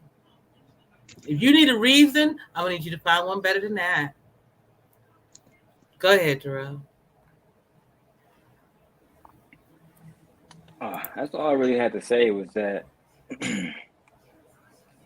images of revolution, and I didn't want to use this image, and I'm going to try my best to censor this, but the term is called buck breaking, right? Bring, I'm not trying to take shots at nobody, but somebody who might be the same size as, never mind. Let's not even go there. But Please. you know what? We all know what butt breaking was, right? We're gonna bring the strongest, toughest black person in front of all these people, and we're gonna do some real foul things to this person. Why? Because it's gonna make everybody else get in line. Why? Because we're creating a weak image of this man. Exactly. That's just the facts. And then they back it up by putting bullets in us and nobody doing nothing about it. JP, Black Belt, I pose this question to y'all. Y'all probably was in America in 2001 when 9/11 happened. Correct me if I'm wrong. Because in my state of Michigan, they wasn't killing little Arabic boys after that. Arabic boys was not dropping on the street the way black boys was. So was it happening in y'all state? Was it just my state? Listen, No? when we talk Okay. about September 11th, I was Muslim then. I wore a hijab. I had 2 children, and I remember being followed by 2 white men in the mall. So it's like people will forget that at the end of the day, we all look the same. We all want and need the same thing. My premise has always been: be the peace you want to see, raise the future. That's it. You got to be. Black men want peace in their home. Black women want peace in their home. I would say black women don't know how to create peace. Thus, nobody is getting any. But we all want peace in our home. We're not doing that. We're doing all of this fighting and arguing about things that have absolutely nothing to do with the reality that we live in. It's hyperbole. It's virtue signaling. It's all the bullshit. But our children are watching us and we are failing them. They are seeing us argue, talk down about each other, be rude and disrespectful, not have decent etiquette, anything. We have lost it all under the guise of capitalism, under the guise of chasing the bag. And that is not black culture. Am I wrong? That's not our culture. I know, Black Belt, you are a young man on your way to making lots of money. But do you see or understand how that's not who we are as a people? It may work for some of us, but not all of us. I don't know. Let me sit on that. Let me give that some more thought. Okay. Darrell?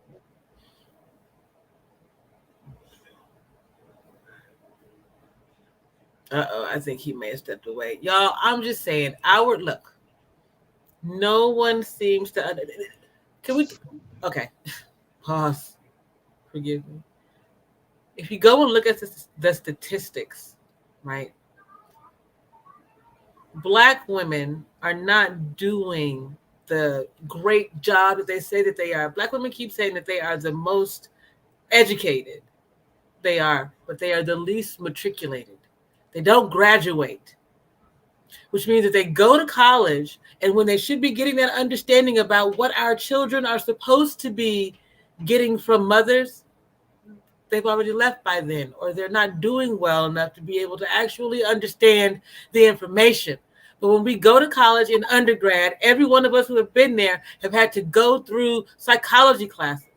And they tell us about representation, and they tell us about DNA, and they tell us about what it is to be a child and how we're impressionable.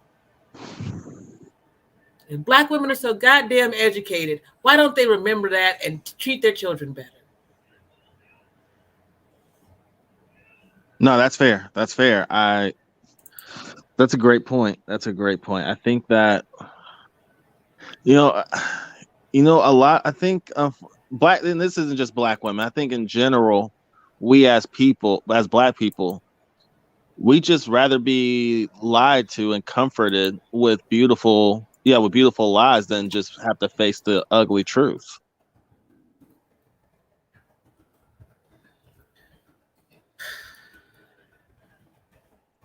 I don't know. Everyone in the chat seems to behave as though they don't understand what I'm saying, that there's no correlation there. And I think it's just not to have to deal with it.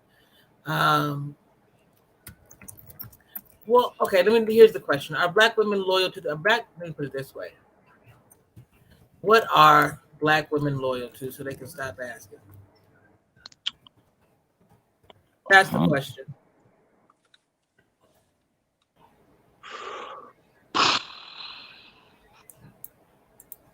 I would say I think black women are loyal to themselves and their and blackness.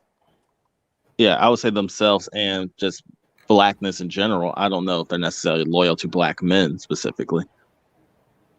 Okay. Darrell, I'm going to bring up Kareem, but go ahead if you want to answer.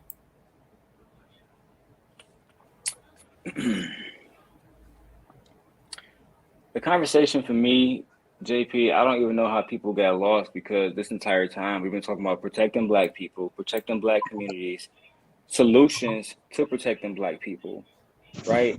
But the thing is, it's like this remind me of, talking to people that when I go back to Detroit, they never graduated from school, they work some job, they retire from somewhere, so they think that they smart because they talk to a whole bunch of people that's not smart. They sound smart in a room full of dumb people. So they so busy talking amongst themselves, trying to insult people, right?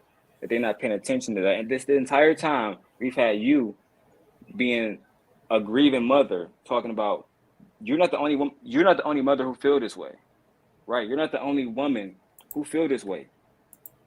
And that's what I don't understand this. I'm frustrated because we've been talking about this same conversation every single day, right? But the problem is, again, there's so many different black people, JP. I can't use no other word, but they're cowards. They rather assault me, right? He's this, he's this, he's that, because it's easier to insult me than it is to go fight this war I'm talking about. It's easier to insult a black man, JP, than it is to protect the black man. That's a fact. It's easier it is to talk this shit online. Everybody who ever addressed me, JP, Dawn said the same thing. I live in East Lansing. My phone number is 517-488-4676. No. Pause. What did I say? What we're not going to do, and let me just, cause, no.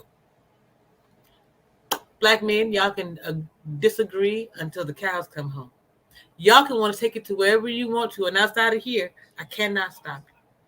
But I need each and every one of y'all in the damn fight. So I'm not about to have y'all up here acting a doggone fool with each other, okay? Get your testosterone out your chest. Figure out how to breathe and woosah, and let's get back to it. Sensei, if you want to give a cleansing moment, I can light some sage, whatever it is, but we're going to do this. We're going to listen, it's going to get heated. We all feel some type of way about our blackness, but we need to get on the page and on the code, and it has to be our kids and moving forward. Having said that, let's bring everybody back over here. Kareem, you want to go ahead and answer the question? Hey y'all, good night. Okay, JP. Ooh, child, nuh-uh. The thing is this: the onus should not just be on black women. Like, stop beating black women down. Men are the leaders. They set the examples. They set the tone. They set the direction and the discipline. Okay, and we all come from different backgrounds and have different opinions based on the environment we're in. So the environment that I'm in, like the women that are around me, they're all doing it. They're positive. They're doing it. The men that are around me, my dad was in my life. I got grandfathers, grandmothers. Like, I come from that background, and I don't see where black women are the sole to be only to be blamed for whatever is happening within our culture. In addition, I don't believe black women on a whole are not loyal to black men. When you speak about black women, you speak of them in a more like collective way. When you say negative things, so you'll say the black woman ain't doing this, the black woman ain't doing that, but then you don't speak on the black man in a whole in a negative manner. They're individuals who are bad, and they're individuals that are good. There are black women out here who are doing it, but in order for our race to progress, we need both. And the black men also need to stand in their purpose and what they're designed to do, and that's to lead. And if there are great leaders, we'll follow. If you look at all the great leaders that are, Martin Luther King had people following him, Malcolm X, there's like so many black men that were able to lead. So Okay. Okay. it falls Hold on on. the man. Kareem. That's a whole lot of things. I have to be able to pause you at some point, not only because it's like Yes, four, I'll five, pause. also because I am medicated. And so if you don't let me say it now, I might forget what I was saying, even though I took notes. Okay. So let's just back up for a minute. Okay. One, I never try to tell black men how to be black men. So no, I don't have the same smoke for black men that I have for black women. I've always said that. Okay. The second thing, um, we've already discussed that black women run the majority of single parent households in our community, right? We've already discussed that our boys are still reading at a third grade reading level. We've already discussed that black women say that they are in the positions of authority, right? They're in politics now. They are in the classrooms. They are in all of the places where the governing is taking place. They have pushed black men from those places. And in that time frame, standing on their intersectionality, black women have destroyed the foundation of black family. That's my premise. And I use the data that's out there to show it. And then I use the men that I see on the internet that I admire based on my understanding of years of being around foundational black men. Listen, these men are telling you what feminism and the gynocracy has done to us and what will continue to do to our children. That has nothing to do with feels, it's all facts. And it all lays at the feet of our sisters, whether we like it or not. I respectfully disagree because the sister cannot raise the children by herself to accomplish what we're looking for. So the black men need to be involved as well. Okay. It's So too much pause. pressure. We got to do this one at a time. Okay. So you made a statement that black men need to be there. The sisters can't do it by themselves. Now, the data would say that divorce is started 80% of the time by black women. So black women are choosing to do it by themselves. Next one. The divorce rate, right? You're going based on the divorce rate and saying the black women are choosing to divorce. Well, there may be a reason why the woman chooses to divorce the man, and that doesn't necessarily mean that he should not be involved. But what I'm saying is it still boils down to one person cannot do it by themselves. I was raised in a two-parent household, therefore I got the balance. So I know that if it was just my mom being a single mother, the results may have been different because my father was there, actively involved. It made a difference. Right. Okay. So now here's the second part to that.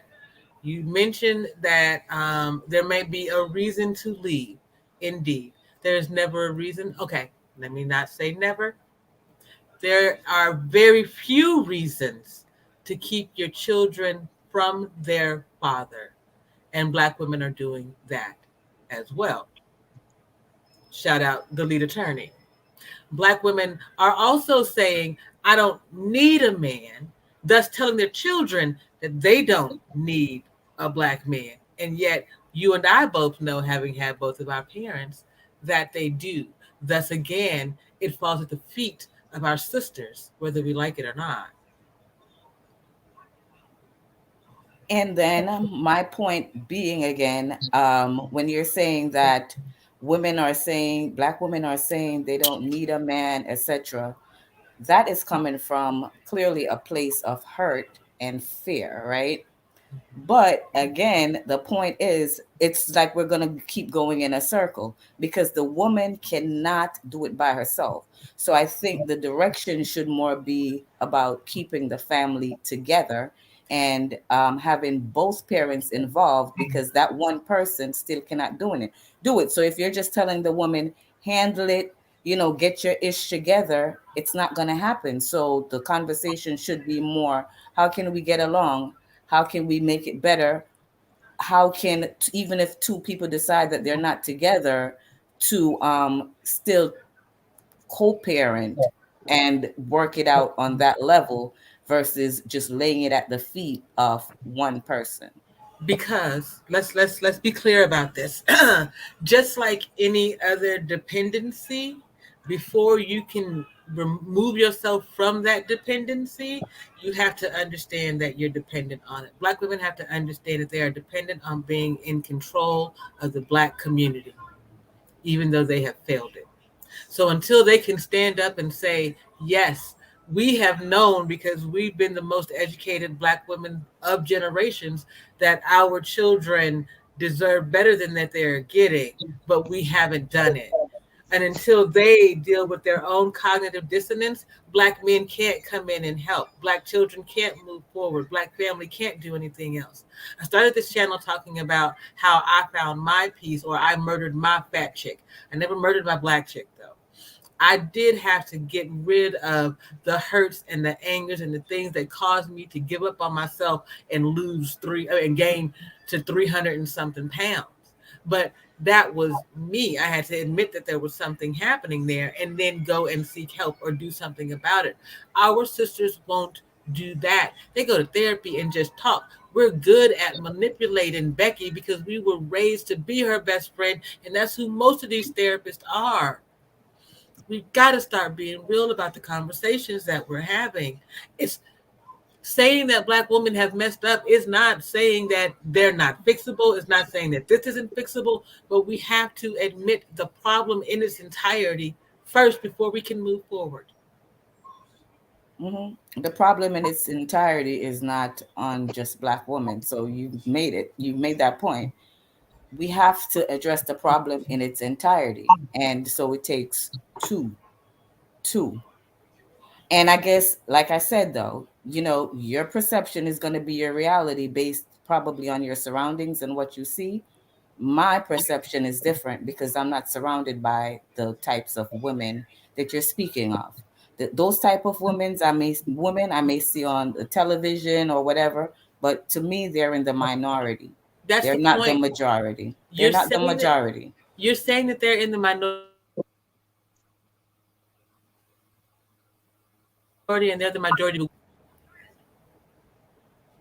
on TV. Who else sees them on TV? The entire goddamn world. So they believe that that is us. That means that our children also believe that that is us and how they should move. So if what you say is true and you and the women around you are like you, then I need for you all to get on platforms the way that I have and show them that there are better Black women out here and we move differently. And point out the ones who look like that, because they are not us. And it needs to be stomped into the ground until everybody is clear that it is not us. It's not our men. It's not how we move. It is what they have been selling us for the last 5 decades. We have to stand on that. That's the point. Do you think that there's a more of a negative image of Black men in the media than there are Black women, and not what the media makes up, but actually the image that the Black man is portraying for themselves, i.e. the rap music or the lifestyle they're living? Do you believe that there are more negative images of the Black man? I don't blame Black men or Black women for the images in the media. I blame them for consuming it and not getting up and being better images. Understand? I know and understand that when rap first came along from the 70s through into the 80s, it was truly about our community and our culture, right? And then NWA. Who supported them? It wasn't Black money that made NWA and put them on the map.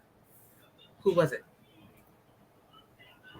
That's who I blame for that. That's who I blame for the images in black media, because black media is not ours. But then you're blaming the black women for the image that's portrayed of them in the media. So I'm a bit I'm confused. blaming them for consuming it, allowing their children to consuming it, and not move better. You can be in the world and not of the world. Black women and their children are of the bullshit too. Do you understand? I think it's both sexes. Because again, Kareem, you just okay. I'm sorry. I apologize. I apologize. Hold on. I have never once said that we don't need black men. What I have said is black women, due to the cognitive dissonance, are messing it up. An unwillingness to admit that having had control all this time, which they have had, they are not standing on. They won't just say, you know what, yeah, we messed up. We can move forward. Let's figure out how. We have to do that first. We have to acknowledge our side. We keep going back and forth to, well, men this, well, men that, well, men. We did this thing.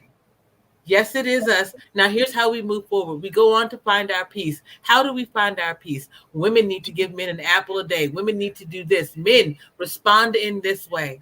But I keep getting hit right here. I can't move past this point because every black woman comes to tell me about what black men are doing instead of, yep, me and my sisters fucked up. Here's how we move forward. Hold on. Let me just bring up Patrice. Go ahead and say what you, I'm sorry. First, Black Belt, you're still here. Is there something that you would like to say? Well, I was gonna see if I guess, like you said, JP, you don't try to tell black men how to be black men. So I was just going to see if Kareem wanted to ask me anything directly, and just so I could, respond there since I am a black man. Thank you. Yeah, hey, Black Belt.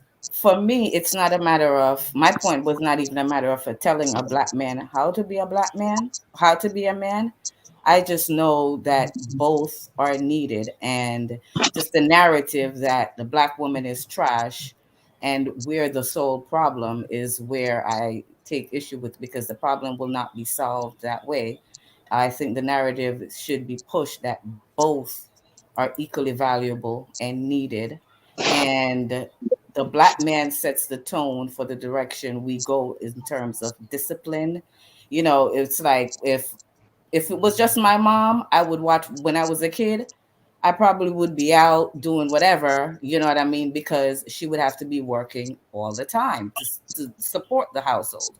With the fact that my dad was also there as well, we had that balance where I was not unsupervised. I couldn't watch certain things on TV because he set a tone in the household. He instilled discipline in the house between my sister and I. I didn't fear my mom. I didn't fear my mom. I would talk back sometimes, but I feared my dad.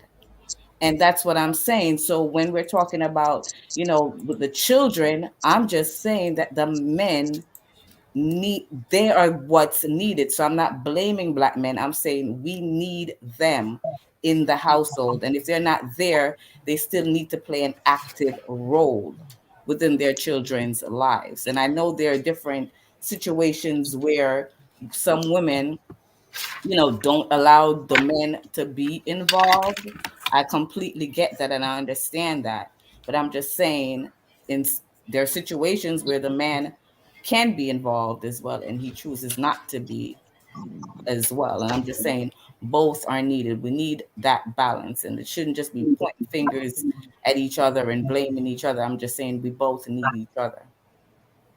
And I get that. At least I would just say I don't think any logical black man is saying that black women are not needed or that black women have no value or we don't want anything to do with them. Keyword, I don't think any logical black man is saying that. But what I would like to respond to is I fully agree with you in that I'm of the firm belief men are the leaders of their race. And I've said this before to where there's a reason why when colonizers come into a land, not just white, it could be age, like whatever the situation is. There's a reason why invaders first wipe out the men and then stare at the women and children, tell them to get in line, because they know essentially game's over. Yes, So we're the weaker of the two. yes, so I agree with you. And if your question, not your question, but if your statement is where is the black male accountability, I will say, and I've said this before, and I've talked about this on my channel and on, I even did a live stream. I think you were in there where I talked about gentlemen essentially being average is not in any way, shape, or form going to get you the results you want, and you cannot adequately lead in America by just being the average guy. So we need, because in general, average 9 times out of 10 equals to struggling. So I've always been trying to tell men who will either listen to me or ask for my advice, hey, you need to do X, Y, and Z, A, B, C, 1, 2, 3 to get yourself together and to elevate yourself so that you can, do whatever it is that you want so that, if you do decide, hey, I want to get married, have kids or whatnot, okay, you have the power to lead. You have the power to create legacy. You have the power to make a change. At the same time, I would say, and not to necessarily make this a bragging point on me, and I know Patrice has been waiting, so I'll end it with this. I think that it's almost like it's a seesaw effect to where I'm a tax attorney. I'm 28, and I'll just say I do very well.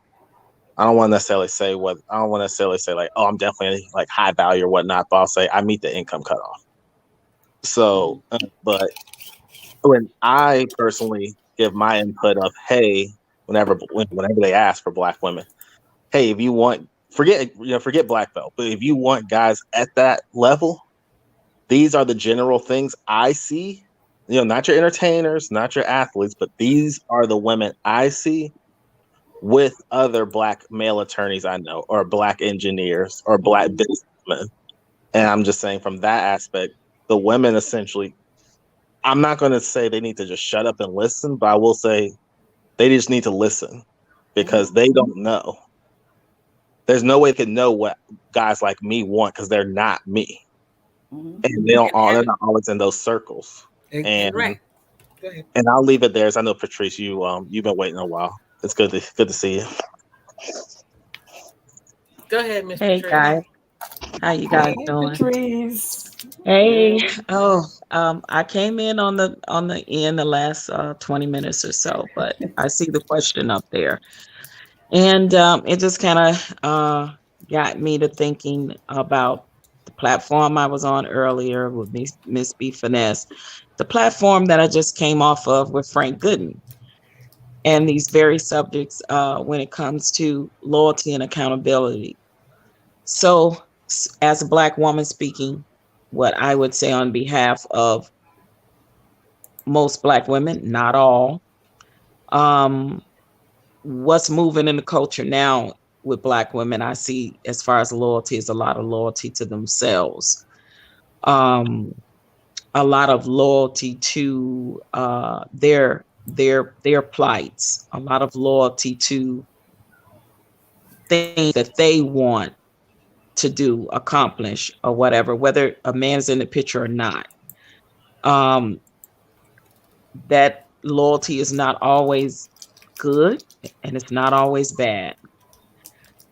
So I found out that the rapper Meek Mill's CD cover, and he has made an agreement with the record label and a Black female artist, and the city of wherever, California, I think, there is explicit paintings on public buses that the public have to take and catch.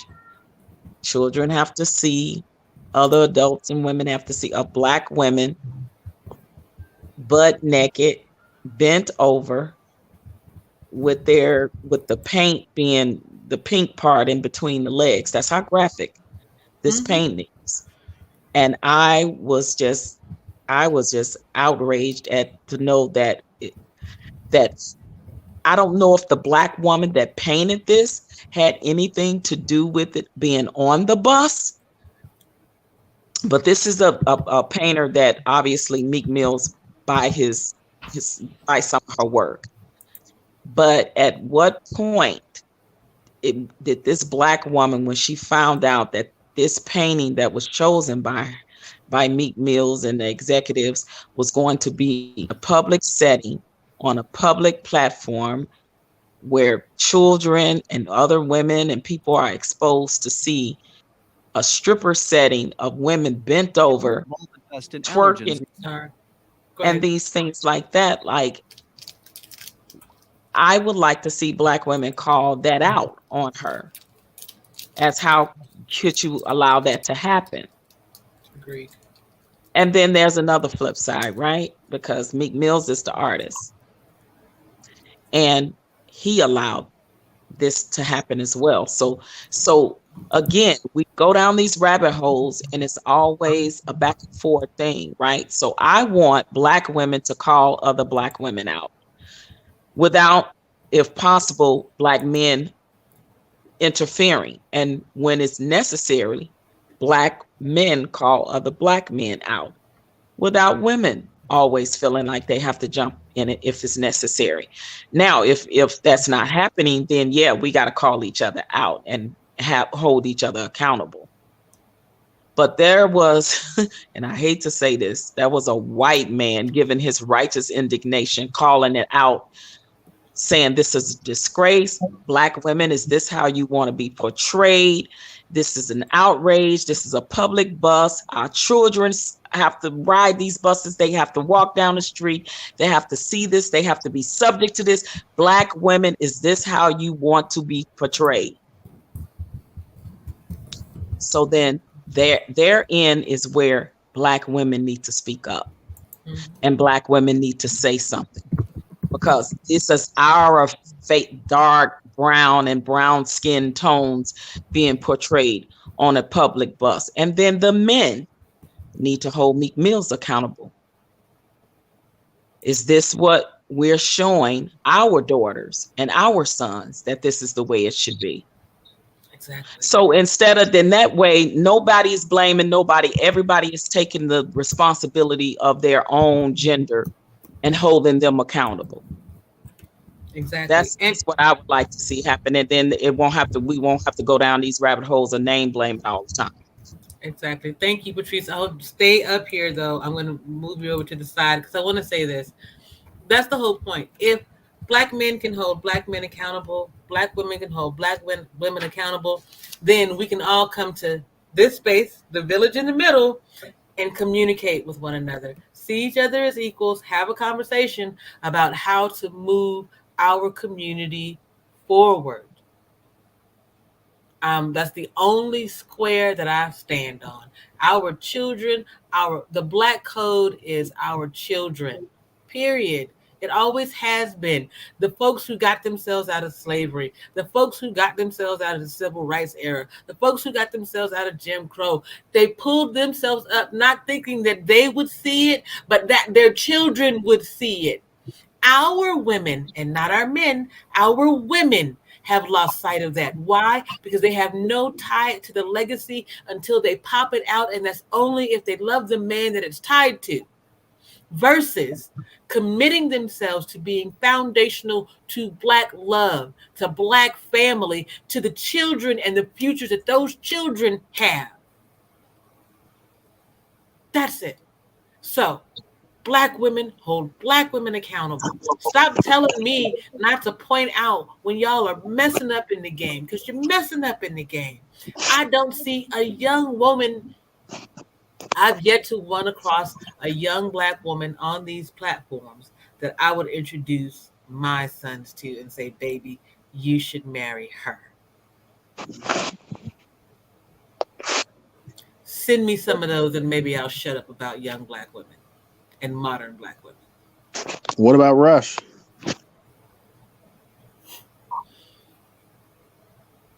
Give Rush another 6 months to a year and maybe. And I say that because it takes a lot to be able to get over the part of you that is, I have a PhD, I'm fine, I am. That thing that has been programmed into you, if you are 28 years old, it could possibly take 14 years to get the shit out of you. You understand? If it takes you that long to like, so when it comes to a relationship, you know how they say, however many years you were in a relationship, it should take you about half the amount of time to be ready to move on to another one. Similar thing. It takes learning and practice and effort. And I raise dudes who are not going to let you just talk to them any kind of way, who are not going to take. Also, my sons are food snobs. So that Oreo pancake dessert thingy, that's a whole lot of calories and not healthy. But no, she's on the right track. Don't get me wrong. I think she's fantastic. Shout her out all the time. Plus, she's my little cousin from Memphis. Of course, I'm on her team. But today, no. A year, 6 months to a year from now, yeah. And that's just honest. Anybody else got any questions? I have a very random topic that big guy actually and I were just chatting about. I think was pretty interesting. Okay. Ladies, would you well, for the ones at least who don't have kids, if you could like look at it from when you were younger already without kids, if you did meet the guy that you wanted who crossed off all the boxes minus he doesn't want kids and doesn't want to get married, how would you respond to that? But you could basically say everything else he's checking off. If when I was younger, if I met a man who did not want to get married and did not want to have children, how would I respond to that? Well, in terms of like, would that cut it off right there, or Yeah, okay, yeah, because I look at long term. So if you're not going to be able to meet, there are certain things that you can bypass, but marriage and children, I wanted to be a mother. I wanted to be married, and that's the upbringing I had. So I wanted that. So I'm not gonna prolong it at any age. And I prefer a man to be upfront and say that, anyways, because that's important. I I'm sorry, I agree. don't mean to laugh. I was I laughing at agree. Mr. Stewart. I apologize. Go ahead. Yeah, same answer. I knew from a young age, that I wanted to be married. I wanted to be a mother. So you know, if if a guy would have came to me and said, "Hey, I don't want to be married, don't want no kids," and I'd be like, "Okay, then that's cool. I respect that. I appreciate your honesty, but you're not for me, or whatever." Now in my 20s or 30s, I probably would have still dated him because I wasn't ready to get married either. So I might have would have still dated him, but when I got to the time when I knew that I wanted to be serious and wanted to get married, then I would not date anyone at that point in time in my life that I knew that didn't want to be married. But in my 20s and 30s, I don't want to be married, so it wouldn't have mattered at that time if he said that to me. Yeah. At 16, I knew that I wanted to be a mother. The only way that I could do that was to be married. I know that sounds bad. I believe in love and all those things. Don't get me wrong. But I knew I wanted to be a mother. And as a young Black woman, I knew I had to marry a man in order to make that happen. So better hop too. I also have stated before that I did not think that I was the attractive sister. So that meant I was going to have to work hard at it. So I was realistic and dated with intention and tried to make myself the best version of me possible. We don't teach our girls that anymore at all. We teach them you can be whatever you want to be, green colored hair, 275 pounds at 16 years old, and we're supposed to love you and tell you that it's okay. It's not. You're killing yourselves, you're killing your future, and you're killing the future of the children you could have had. Okay, cool. Just wondering. I'm curious as to why you would want to wait so long to. I know that you can, as a man, sperm doesn't deteriorate the way that an egg does, but why wait until you're damn near 40 to have children, to consider having children? So why wait that long to even consider it? Yeah. Oh, I have far too many goals and aspirations that supersede any desire or interest in having children. Okay, And I but black know belt, black belt, do you realize for a woman that that age is very dangerous for her to have children? So you're only thinking about yourself. Just say if you had a fiance or wife and she's in her mid 30s, she's in that age where she will be high risk to carry a child. So just because you not ready for it right then and there and you're in your 40s, she could be in her mid 30s and say, look, well, my biological clock is ticking, and if we don't do this now, I'll be at high risk for our child coming out with all kinds of problems. But we want to have a child in the future, but you're at the age where you don't. But for me, it's a different issue as a female. What would you say to that? I would say, and this might sound harsh, but I tell all of my dates this on the first date, and this is not my problem if they decide to stay after I tell them the full truth, nothing but the truth. So help me God. Wait, I'm sorry, we didn't hear you on that Okay. last part. I I said didn't. that. I said that after I tell them the full truth, the truth. I'm sorry, the truth, the whole truth, nothing but the truth. So help me God. That hey, I don't want kids for at least 15 years, and I still might not want them then. That's not my problem. And trying to like look out in that situation. So I do want to say I'm not against adopting, but that's not my problem once I told you from day one. Okay, so in your experience with the women you've been dating, what have been their reaction? Have the women, have they, stayed? Have they left and said, okay, well, I appreciate you being honest, but we can't be on the same page? What has been your scenario for the majority of your dating experience? The majority, this may shock you actually, but the majority actually think, oh, well, you'll change your mind and they want to continue. Because black women don't hear or don't listen, they just hear. And then they think, how can I navigate this and get it back onto my playing field where I'm in charge? Yeah, I'm not trying to say this just to be braggadocious, but I really think for many of them, they probably look at it as, hell, I ain't been on a date with a lawyer before ever. It's probably my first date with a guy who's not struggling, who's 6 feet plus and all this stuff. I'm gonna be damned if I only leave it so bad. I ain't got nothing to lose. And see what ends up happening for these women, then they end up being the ones that get shunned because now they end up being in the danger zone where they done spent 5 to 10 years with a man who clearly told her he's not ready to have kids. So now she's in her mid-30s, and now it's like, oh no, she's old or whatever, and now she's having an issue finding a mate to give her what she wants. So it's like, women, we need to listen, and men, when they speak very exact. They usually don't beat around the bush. And if a man tells you that, then that's your sign to just go and find what you're looking for. Because a man like Black Belt, what he's looking to have kids in his 40s, what he's gonna look for now is the 27-year-old chick to have the kids with, the 25-year-old who's fertile. And the woman that spent the last 10 years hoping that he would have changed his mind now is going to be out there, no kids, and not in the majority of the high value men that she would have been able to get in her 20s are not going to be interested in her.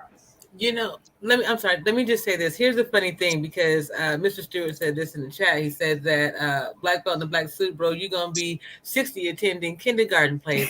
Well, that's what it used to be, though, right? Older men would marry younger women because younger women could stay at home with the children in the beginning. As they were moving into the end of their careers, they would be able to be the dad who went to the little events or whatever it was. And then at the right time, they were retiring as their children were leaving the home. And there was this great empty nest thing that was happening. We don't do that no more. Now you have to marry somebody or date somebody who's already got a ready-made family. You never get any alone time in a relationship. You never get to know what you are as a couple before you have children. Or you have your children throughout well into your damn 80s because you waited until you were 62 to have a kid. Like, there has to be, we've got to come back to the realities of science and how humans work and what we need in order to move forward. Can I just say one thing to that also? I mean, that's actually funny. That's funny. I'm not gonna wait till 55 to have kids. That was funny though, bro. But I mean, I don't know. I think I agree wholeheartedly with what I think it was Kareem who said this, where it's upon the women to, don't add context, don't add filler, don't add, modifications. I said exactly what I said, and I said it in the exact way that I mentioned. I'm not looking for kids at minimum for the next 15 years, if even then. So you got to decide, because we are all our own last line of defense in protecting ourselves. Agreed. Yeah, I was just going to say, I was really surprised that you said that the women, say that to you. It's amazing how we hear what we want to hear, right? When we want to hear it. Women are still really falling into or trying to make themselves believe, and that's the delusion of grandeur that women suffer from, is the thinking that they can change the man. If they get with him, his mind or change, or I'll be that one that'll make the difference, or I'll get pregnant accidentally. Or, I mean, listen, women tell themselves a lot of things instead of telling themselves the truth a lot of times when the man is trying to tell them something. Like, seriously. So if I was younger and dating you and you said that to me, I wouldn't walk, I'd run. And I don't take no offense to that. I actually think that there would you make go. sense. Exactly. Yep. I mean, why would you? And this is actually something I've definitely tried to tell men before, where, gentlemen, you don't have to do all this, scheming and finessing and lying and such. I mean, if the woman's into you, you could tell her the truth. Unfortunately, she's gonna lie to herself. If she really likes you enough, you don't got to be doing all this lying. Not, I mean, beyond the fact that you shouldn't lie, but you ain't got to do all that. But so, Black Belt, then you are not dating to get married at this point, because if you're 27, you're dating women within your age range.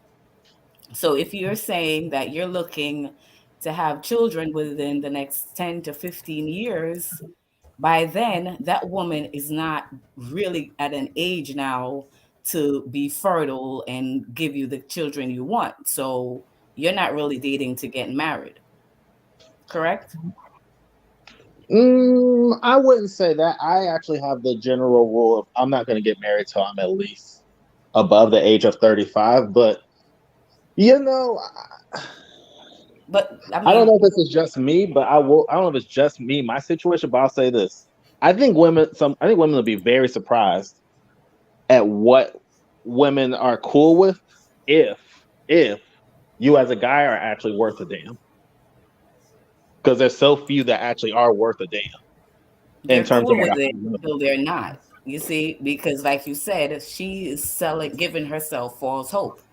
So in 2, 3, 5 years, and you still didn't put a ring on it, it's going to be a problem, because her objective was to lock you down and to get married. And when she sees 5 years go by and a woman is still with you, and you have not popped the question and you have not agreed to marry her, it's going to be a problem too. So, like, it's not though.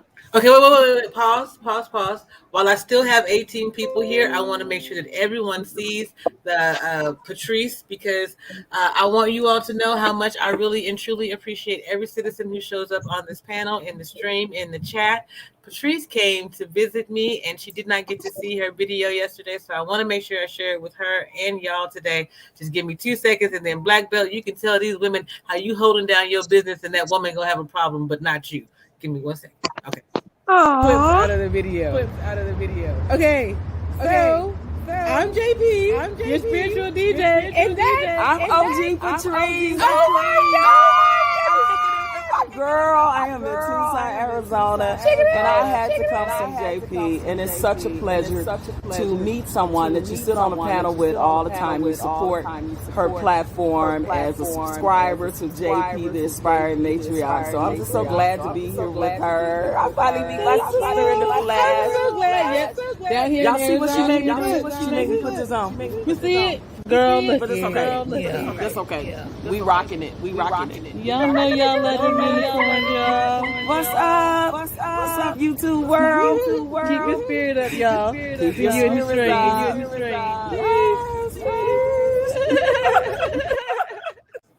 Y'all, that made me feel absolutely fantastic. Patrice, thank you again for coming to visit me. And I had to put the go because you are the OG panelist on the stream, and I appreciate it. I'm going to add sound and put it out as a short, but I wanted to make sure that it got shown to you. So thank you so much. Thank you. That's so cute. I had fun. It was a pleasure meeting you and your son.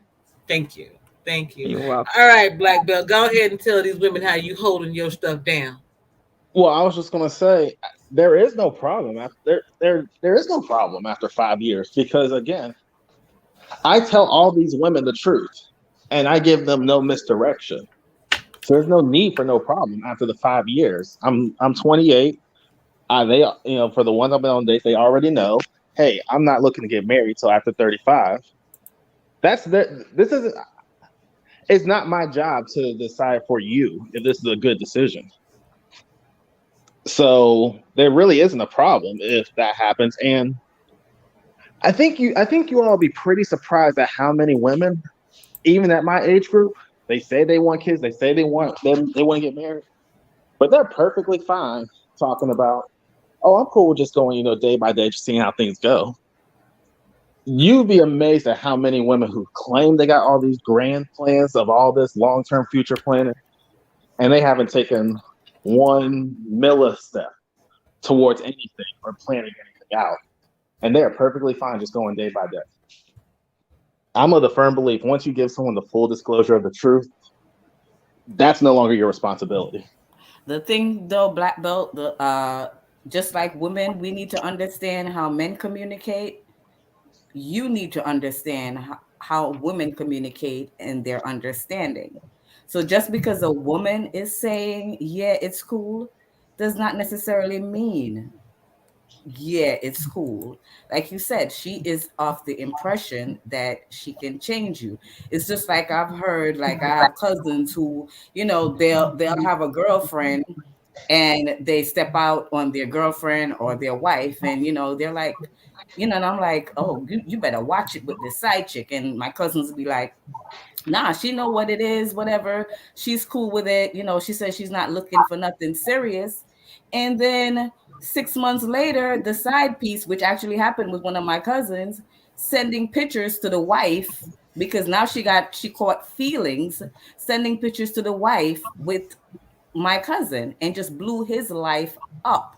So just because a woman is saying, yeah, I'm cool with it, doesn't necessarily mean she's going to be cool with it for the entirety of the relationship. So just like how we need to understand how men communicate and what they're saying is exact, you need to understand how women receive that information and how they'll react when they don't get their way. And she can blow your whole life up as well. And then whose fault is that?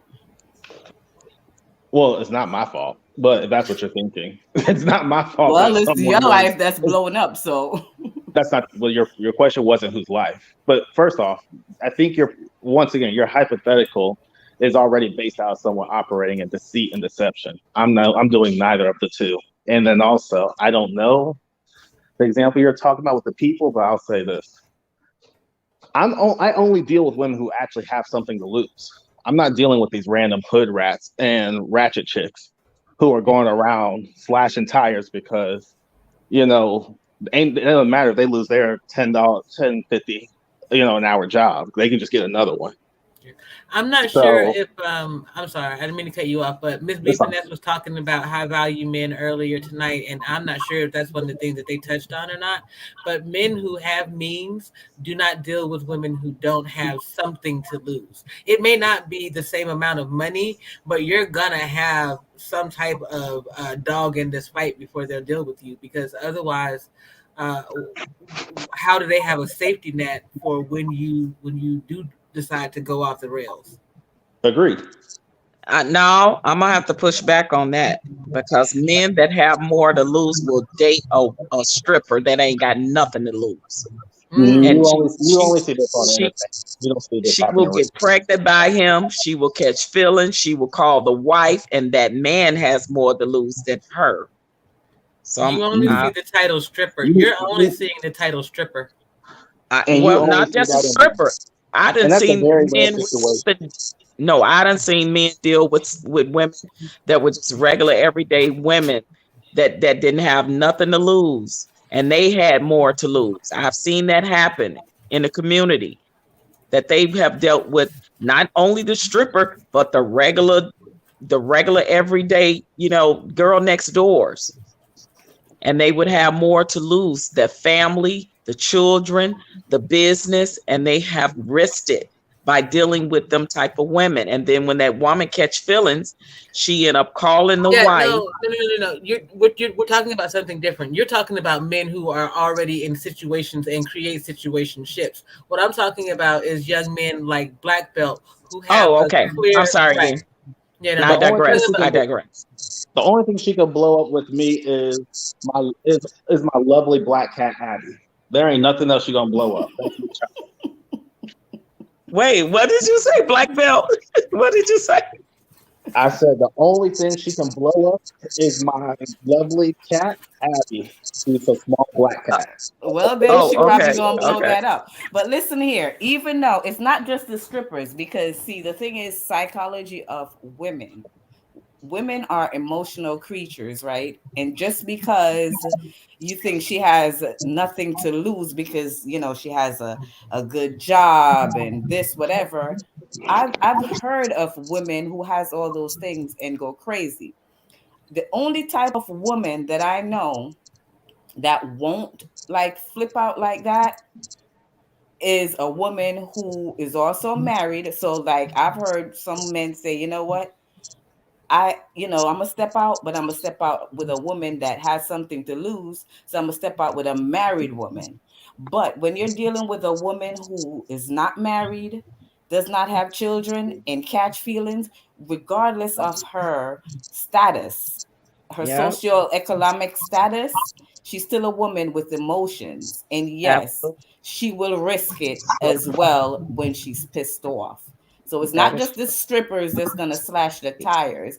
And right. actually the strippers ain't gonna give you the problems like an educated woman who knows how to really move and take you down. Yep. Or the girl next Wait. door they thought was Wait, I'm sorry. quiet. Oh, they're the worst, okay? Wait, I'm confused. We just said these women were just your regular run of the mill, but they weren't strippers. But now they're so wise and know how to like take a Well, no, not we. Patrice gave an example, and I'm giving another example on top of hers Oh, as well, Right. because there's different types of women out there. Okay, I got you now. So you might not go for the stripper. You might go for, someone else another attorney that works at the law firm. Don't think Okay. because she's an attorney that works at the law firm and she catches feelings, she won't come through and do something to you as well, or try to blow your stuff up. And the way she's gonna move is gonna be different than how the stripper gonna move. The way she gonna move, you probably would rather the stripper just bust your windows out.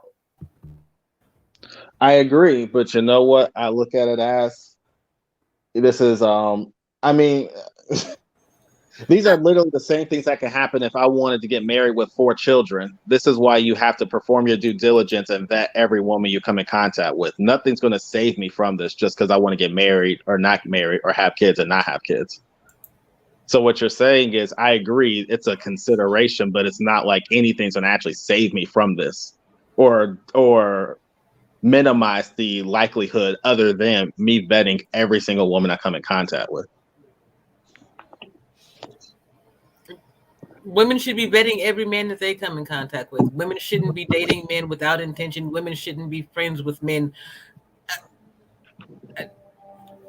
When did this stop being the reality? I mean, I know when. Never mind. Darius Ritchie asked the question of the ladies. He said, "Why you pull the emotional creature card? At what point can women articulate like an adult?" Well, the thing is this. Ooh. Women are emotional, period, right? So just like how, yes, we are more emotional than men. So it's not an excuse. It's just explaining that how a lot of women mind works, right? So for me, I know within myself, so it comes to knowledge of self, right? So I have that knowledge that I'm a woman and I can be emotional, so it is upon me to be able to control that. But it doesn't take away from the fact that women are emotional just like how men are exact in how they move. It's just the law of nature. I mean, we know our weakness, and it's good to identify them and work on them, but it doesn't absolve us to say, well, a woman will not react in an emotional way. That's just not. I mean, for example, like Hillary Clinton, when she's there with the men, and I remember when they went in to kill Bin Laden. She's the only woman in the room, I think, right? And she was there covering her eyes because she couldn't watch somebody just getting shot. She's a woman. The other men just sat there and watched it like, all right, blow his brains out. It is what it is. And she wasn't a woman in a high position, but she's still a woman. She wore the pantsuits. She moved like the men, but she was still a woman. And that emotion came out as a woman. Okay, I want to talk about this emotion thing, and I'm just gonna put me up here for a moment, so y'all bear with me. Y'all see me all the time try to deal with my pain real time in this stream. We hone young black men's emotions down to a T before they reach 12. We don't do that with our daughters. Our daughters have to learn later in life how to put their emotions in check. It's not okay to be an emotional creature. We may be the more emotional of the species. It does not mean that it is okay to move on our emotions or use our emotions as a reason for why it is that we do what we do. We are capable of lowering our voices. We are capable of speaking with respect to everyone else. Everywhere outside in the world, we need to do it with each other and our community too. That's it. We can say that we're emotional, but the reality is that that's not how we have to move. We're just doing a terrible job at it. Go ahead, Kareem. Yeah, I agree with you. I definitely agree with you. I years ago, this guy told me, and it stuck with me, as women or people, never let your emotions supersede your intelligence. So I understand that, and I try to move in that way as well. So I mean, your emotions are going to definitely destroy you or be destructive. But, I was just giving that example where it happens where women sometimes they'll flip their wig and things happen. So Mr. Black Belt just needs to be aware of that. Just because the woman says, okay, it's okay, doesn't necessarily mean it's okay. Right, and I agree with you and Corrine as well, JP.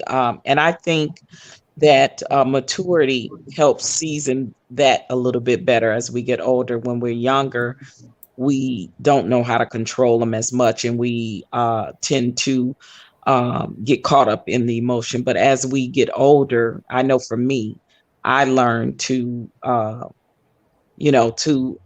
control them, as much as humanly possible. I know when to, you know, and how to move. When I'm in a relationship with a man, I know I used to be that flip mouth girl from the South Side of Chicago, so I knew that I had to change. I knew that I had to start listening. I knew that the things that were being told to me by people, and I was the common denominator. I know that they all could not be lying because they did not all know each other. So at some point, I had to say, okay, Yes. you know, and you Mhm. have to check yourself and do the Mhm. self inventory and all of that, and be like, okay, yeah, I am kind of out there. I am kind of extreme. I do kind of, and Mhm. and and I have, and I'm proud of myself for that. But it took a maturity, like age 40, for me to like really get it. It took the self inventory. It took the stripping down of looking at that woman in the mirror, and and saying, okay, now these things are toxic going on in your life, Patrice. And if you don't change these things, you're gonna be in trouble. All Right. around the board. So we all have to do that, and that's Mhm. accountability. So. Okay, so I will say this because you two are women of my age, and the gentlemen in the chat are somewhere between late 20s to 40s, right? And they would say that older women have nothing to offer. Some of them, not all. But I want you to address specifically your understanding of. I know that I was wrecking my life, so I had to reassess, and whether or not you continue to reassess as you move on in life, or is it a one-time reassessment? Yeah, for me, it's a continuous thing, continually being that work in progress. When I, because you know yourself as well. You know yourself better than anybody. For me, my conscience gets to me on things. When I lay down at night or when I look in the mirror, my conscience and my heart gets to me and speaks volumes like, Patrice, what's up? Check yourself. You was wrong for that. You did that wrong. You said that wrong. You moved wrong, whatever that environment looked like. And for me, I'm mature enough to know and be accountable for that, and to come back, and if I need to make an apology to someone, to come back to say, hey, I could have did this a better way, or I once I thought about it, you right. I'm okay with saying that, but see, that takes growth and maturity, and then everybody ain't ready for that. Everybody's just not ready for that. Yeah, I mean, it's the same thing that you did. When you came back a day or two after the incident that happened with you and Adrian, you even came back and held yourself accountable for that and let us give our perspective on that. That's maturity. That's growth. That's Mhm. somebody that really wants to take that self inventory and that accountability and say, hey, call me out on my stuff if I was wrong. Everybody can't do that. You know what I mean? So when you can get to that level and be cool with people checking you to that sort of extent in a way, and be like, okay, I'm a big girl. I gotta take this. I gotta take this L, or I gotta take this, whatever it looks like. I appreciate that. Let me just say this: trash can waves. JP ain't got none of that 40. I'll take 35. I mean, I'll take five.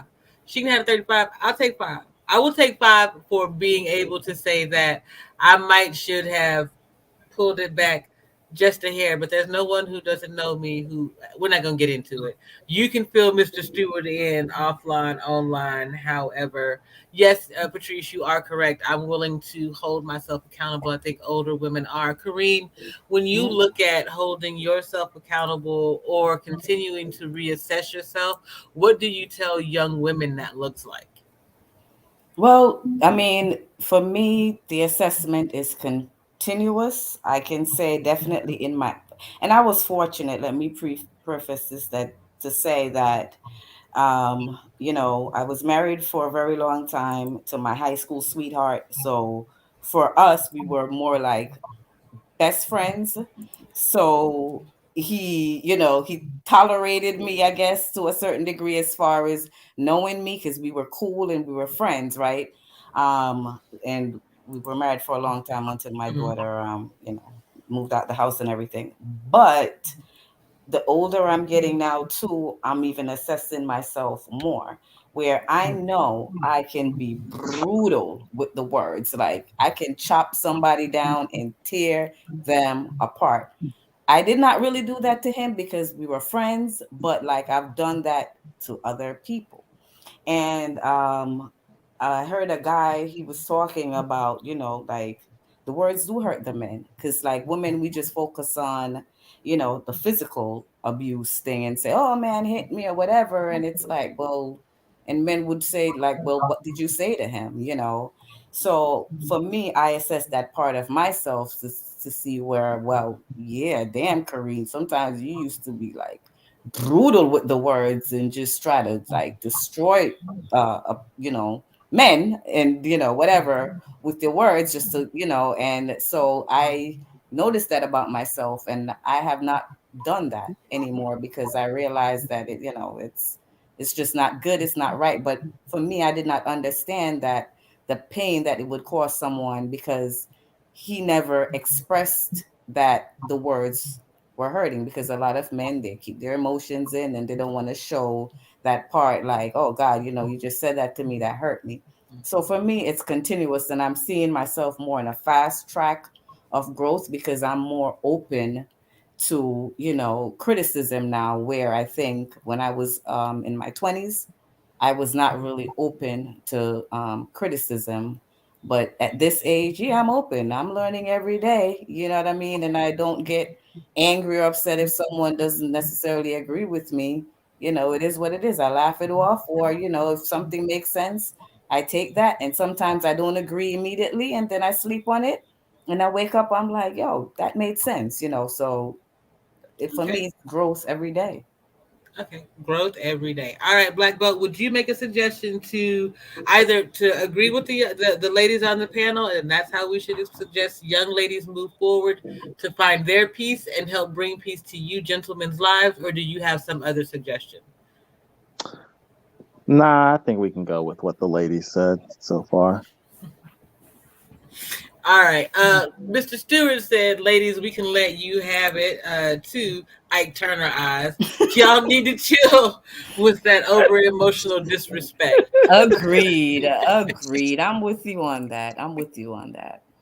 You're very correct, sir. You got the whole panel vote on that one, I think. Now, I want to say this. I think that one of the reasons why women run their mouths the way that they do, and I'm not condoning it, but if you've ever been hit in your mouth, full sale by somebody, just on accident even, it's traumatizing in and of itself. Women don't experience any kind of circumstances for what comes out of their mouth. So we can't physically do anything to them. Should there be some consequence, though, for your verbal abuse or your verbal diarrhea?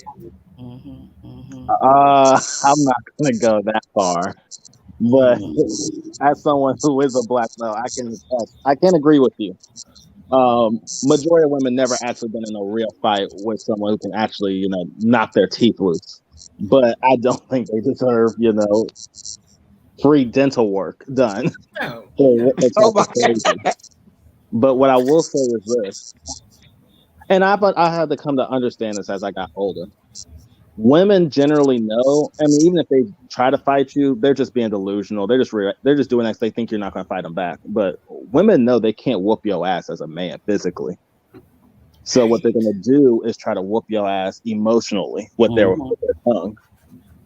So I think it's just their. I just, in general, for the women who do it, I just think that's their way of trying to basically beat your ass. But Yeah. I got to beat your feelings because clearly they're not trying to. I mean, I don't think that you should fight them, but they're not trying to take that chance just in case you do fight back. Exactly. Ain't nobody ready for that actual smoke. But again, no consequences. So this is where we are. All right. I want to say thank you to everybody for coming up onto the panel tonight, y'all. When I started this thing, I wasn't gonna be in here for about 15 minutes to tell y'all how miserable I am, and here we are at 2 hours and 45 minutes. I think y'all are fantastic. Thank you so much. Whew. Absolutely, it's been a blast. All right, so Thank you, JP. thank you all. We're gonna get ready to get out of here, but y'all know before we do, we gotta do theme songs and I gotta do a thank you. I will not play the challenge video because this is all that I have ever really wanted is black women and black men sitting on a panel having a conversation. Or like yesterday, Bro Clarence in his 50s and Black Belt in his 20s having a conversation about something that one of them might be able to turn their thoughts on. That's it. It's for us to be able to talk and figure out how to move forward in a better way without the nonsense about you don't have to pick a side. You got to pick a side, y'all. They're picking sides every day and they're picking them against us. The rest of the world is picking them against us. Our diaspora fight, as long as we know we're a part of one diaspora, I don't give a damn. So, you three, you all think of a theme song. I'm going to play the theme song video and then we're going to come back and wrap it up. Thank you guys so much. All right, I already got mine. I want to hear Ain't No Stopping Us Now by McFadden and Whitehead, because that's where we need to get back to making that song our anthem song as All right. a culture. I'll get that one ready.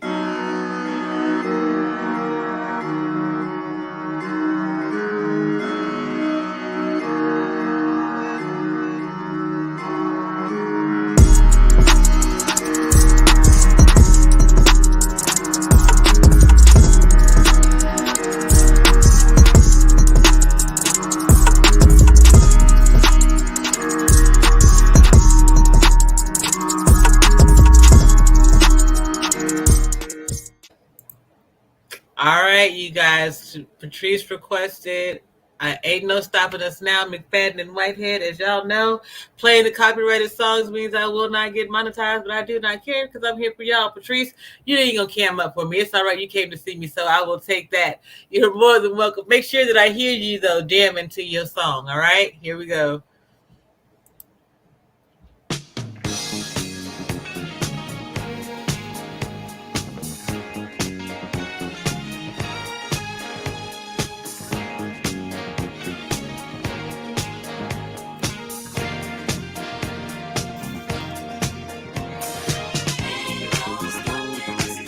Hey, hey, hey.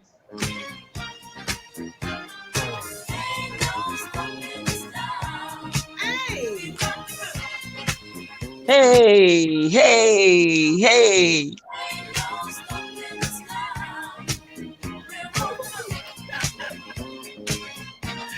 Okay. All right, y'all. I'm absolutely ridiculous. I want you. Hey, it's when. Thank you.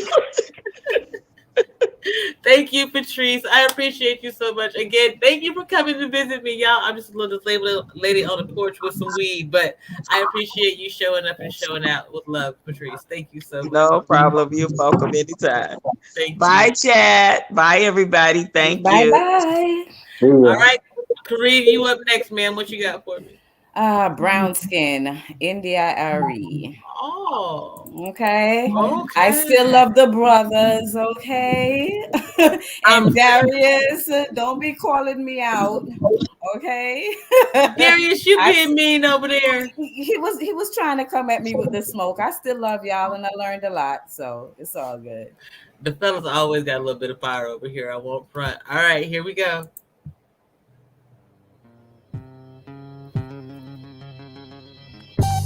Brown skin, you know I love your brown skin.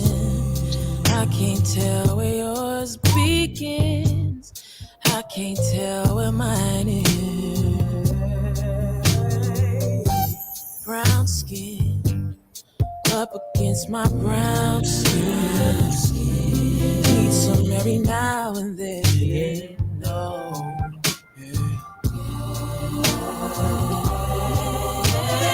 Where are your people from? Maybe Mississippi. I like the second verse better. Apparently. When she says skin so brown, baby, how can I get down? Like, okay. Oh, say word? Yes. Let's do that right Holla. now. All right, Kareem, thank you so much for spending your evening with me. Right, I sweetie. appreciate you, man. All right, love you. All right. Have a good night and keep your You spirit up. too. All right, there. Bye, Black Belt. I'll see you. Have a nice All right. night. You too, there. All right, Sensei, what's your jam? I'm going to go with I'd Rather Be With You. I'd rather be with you. Yeah. Okay. With I got you. by Bootsy Collins. Yeah, I had to think about it for a minute. Man, you gonna make me go ahead and finish what I started. I didn't finish medicating. I just made sure I could get to the stream. So now we're gonna have us a little party on the way out of here. Thank you, sir. I appreciate you. I see your channel growing too, by the way. I noticed you fixed the camera. Yes, love. Yes. Thank you so much. Yeah. I had to Yes. fix that camera. All right, let me get this up here. Hey.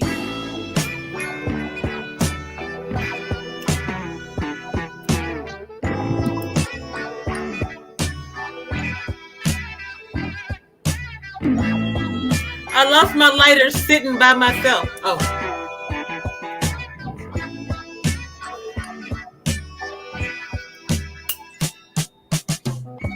I'd rather be with you. Yeah. Yeah, I'd rather be with you. I'd rather be with you. Yeah. Yeah, I'd rather be with you. I'd rather be with you until I'm through. Oh, yes, I do. Yep. I can see the velvet painting in the back, the lava lamp with the black light, the smoke and the haze going across, and that beaded curtain. Did y'all have that beaded curtain? Not here. No, over not there. In Memphis, they had the beaded curtain. Well, at least my Uncle Charles had the beaded curtain. But my Uncle Charles, he was single, so, we weren't supposed to be at his house too often anyway.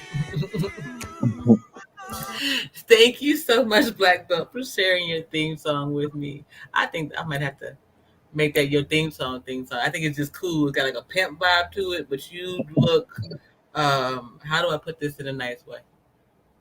I don't. You look like you may have a small stick. Like a small penis? No!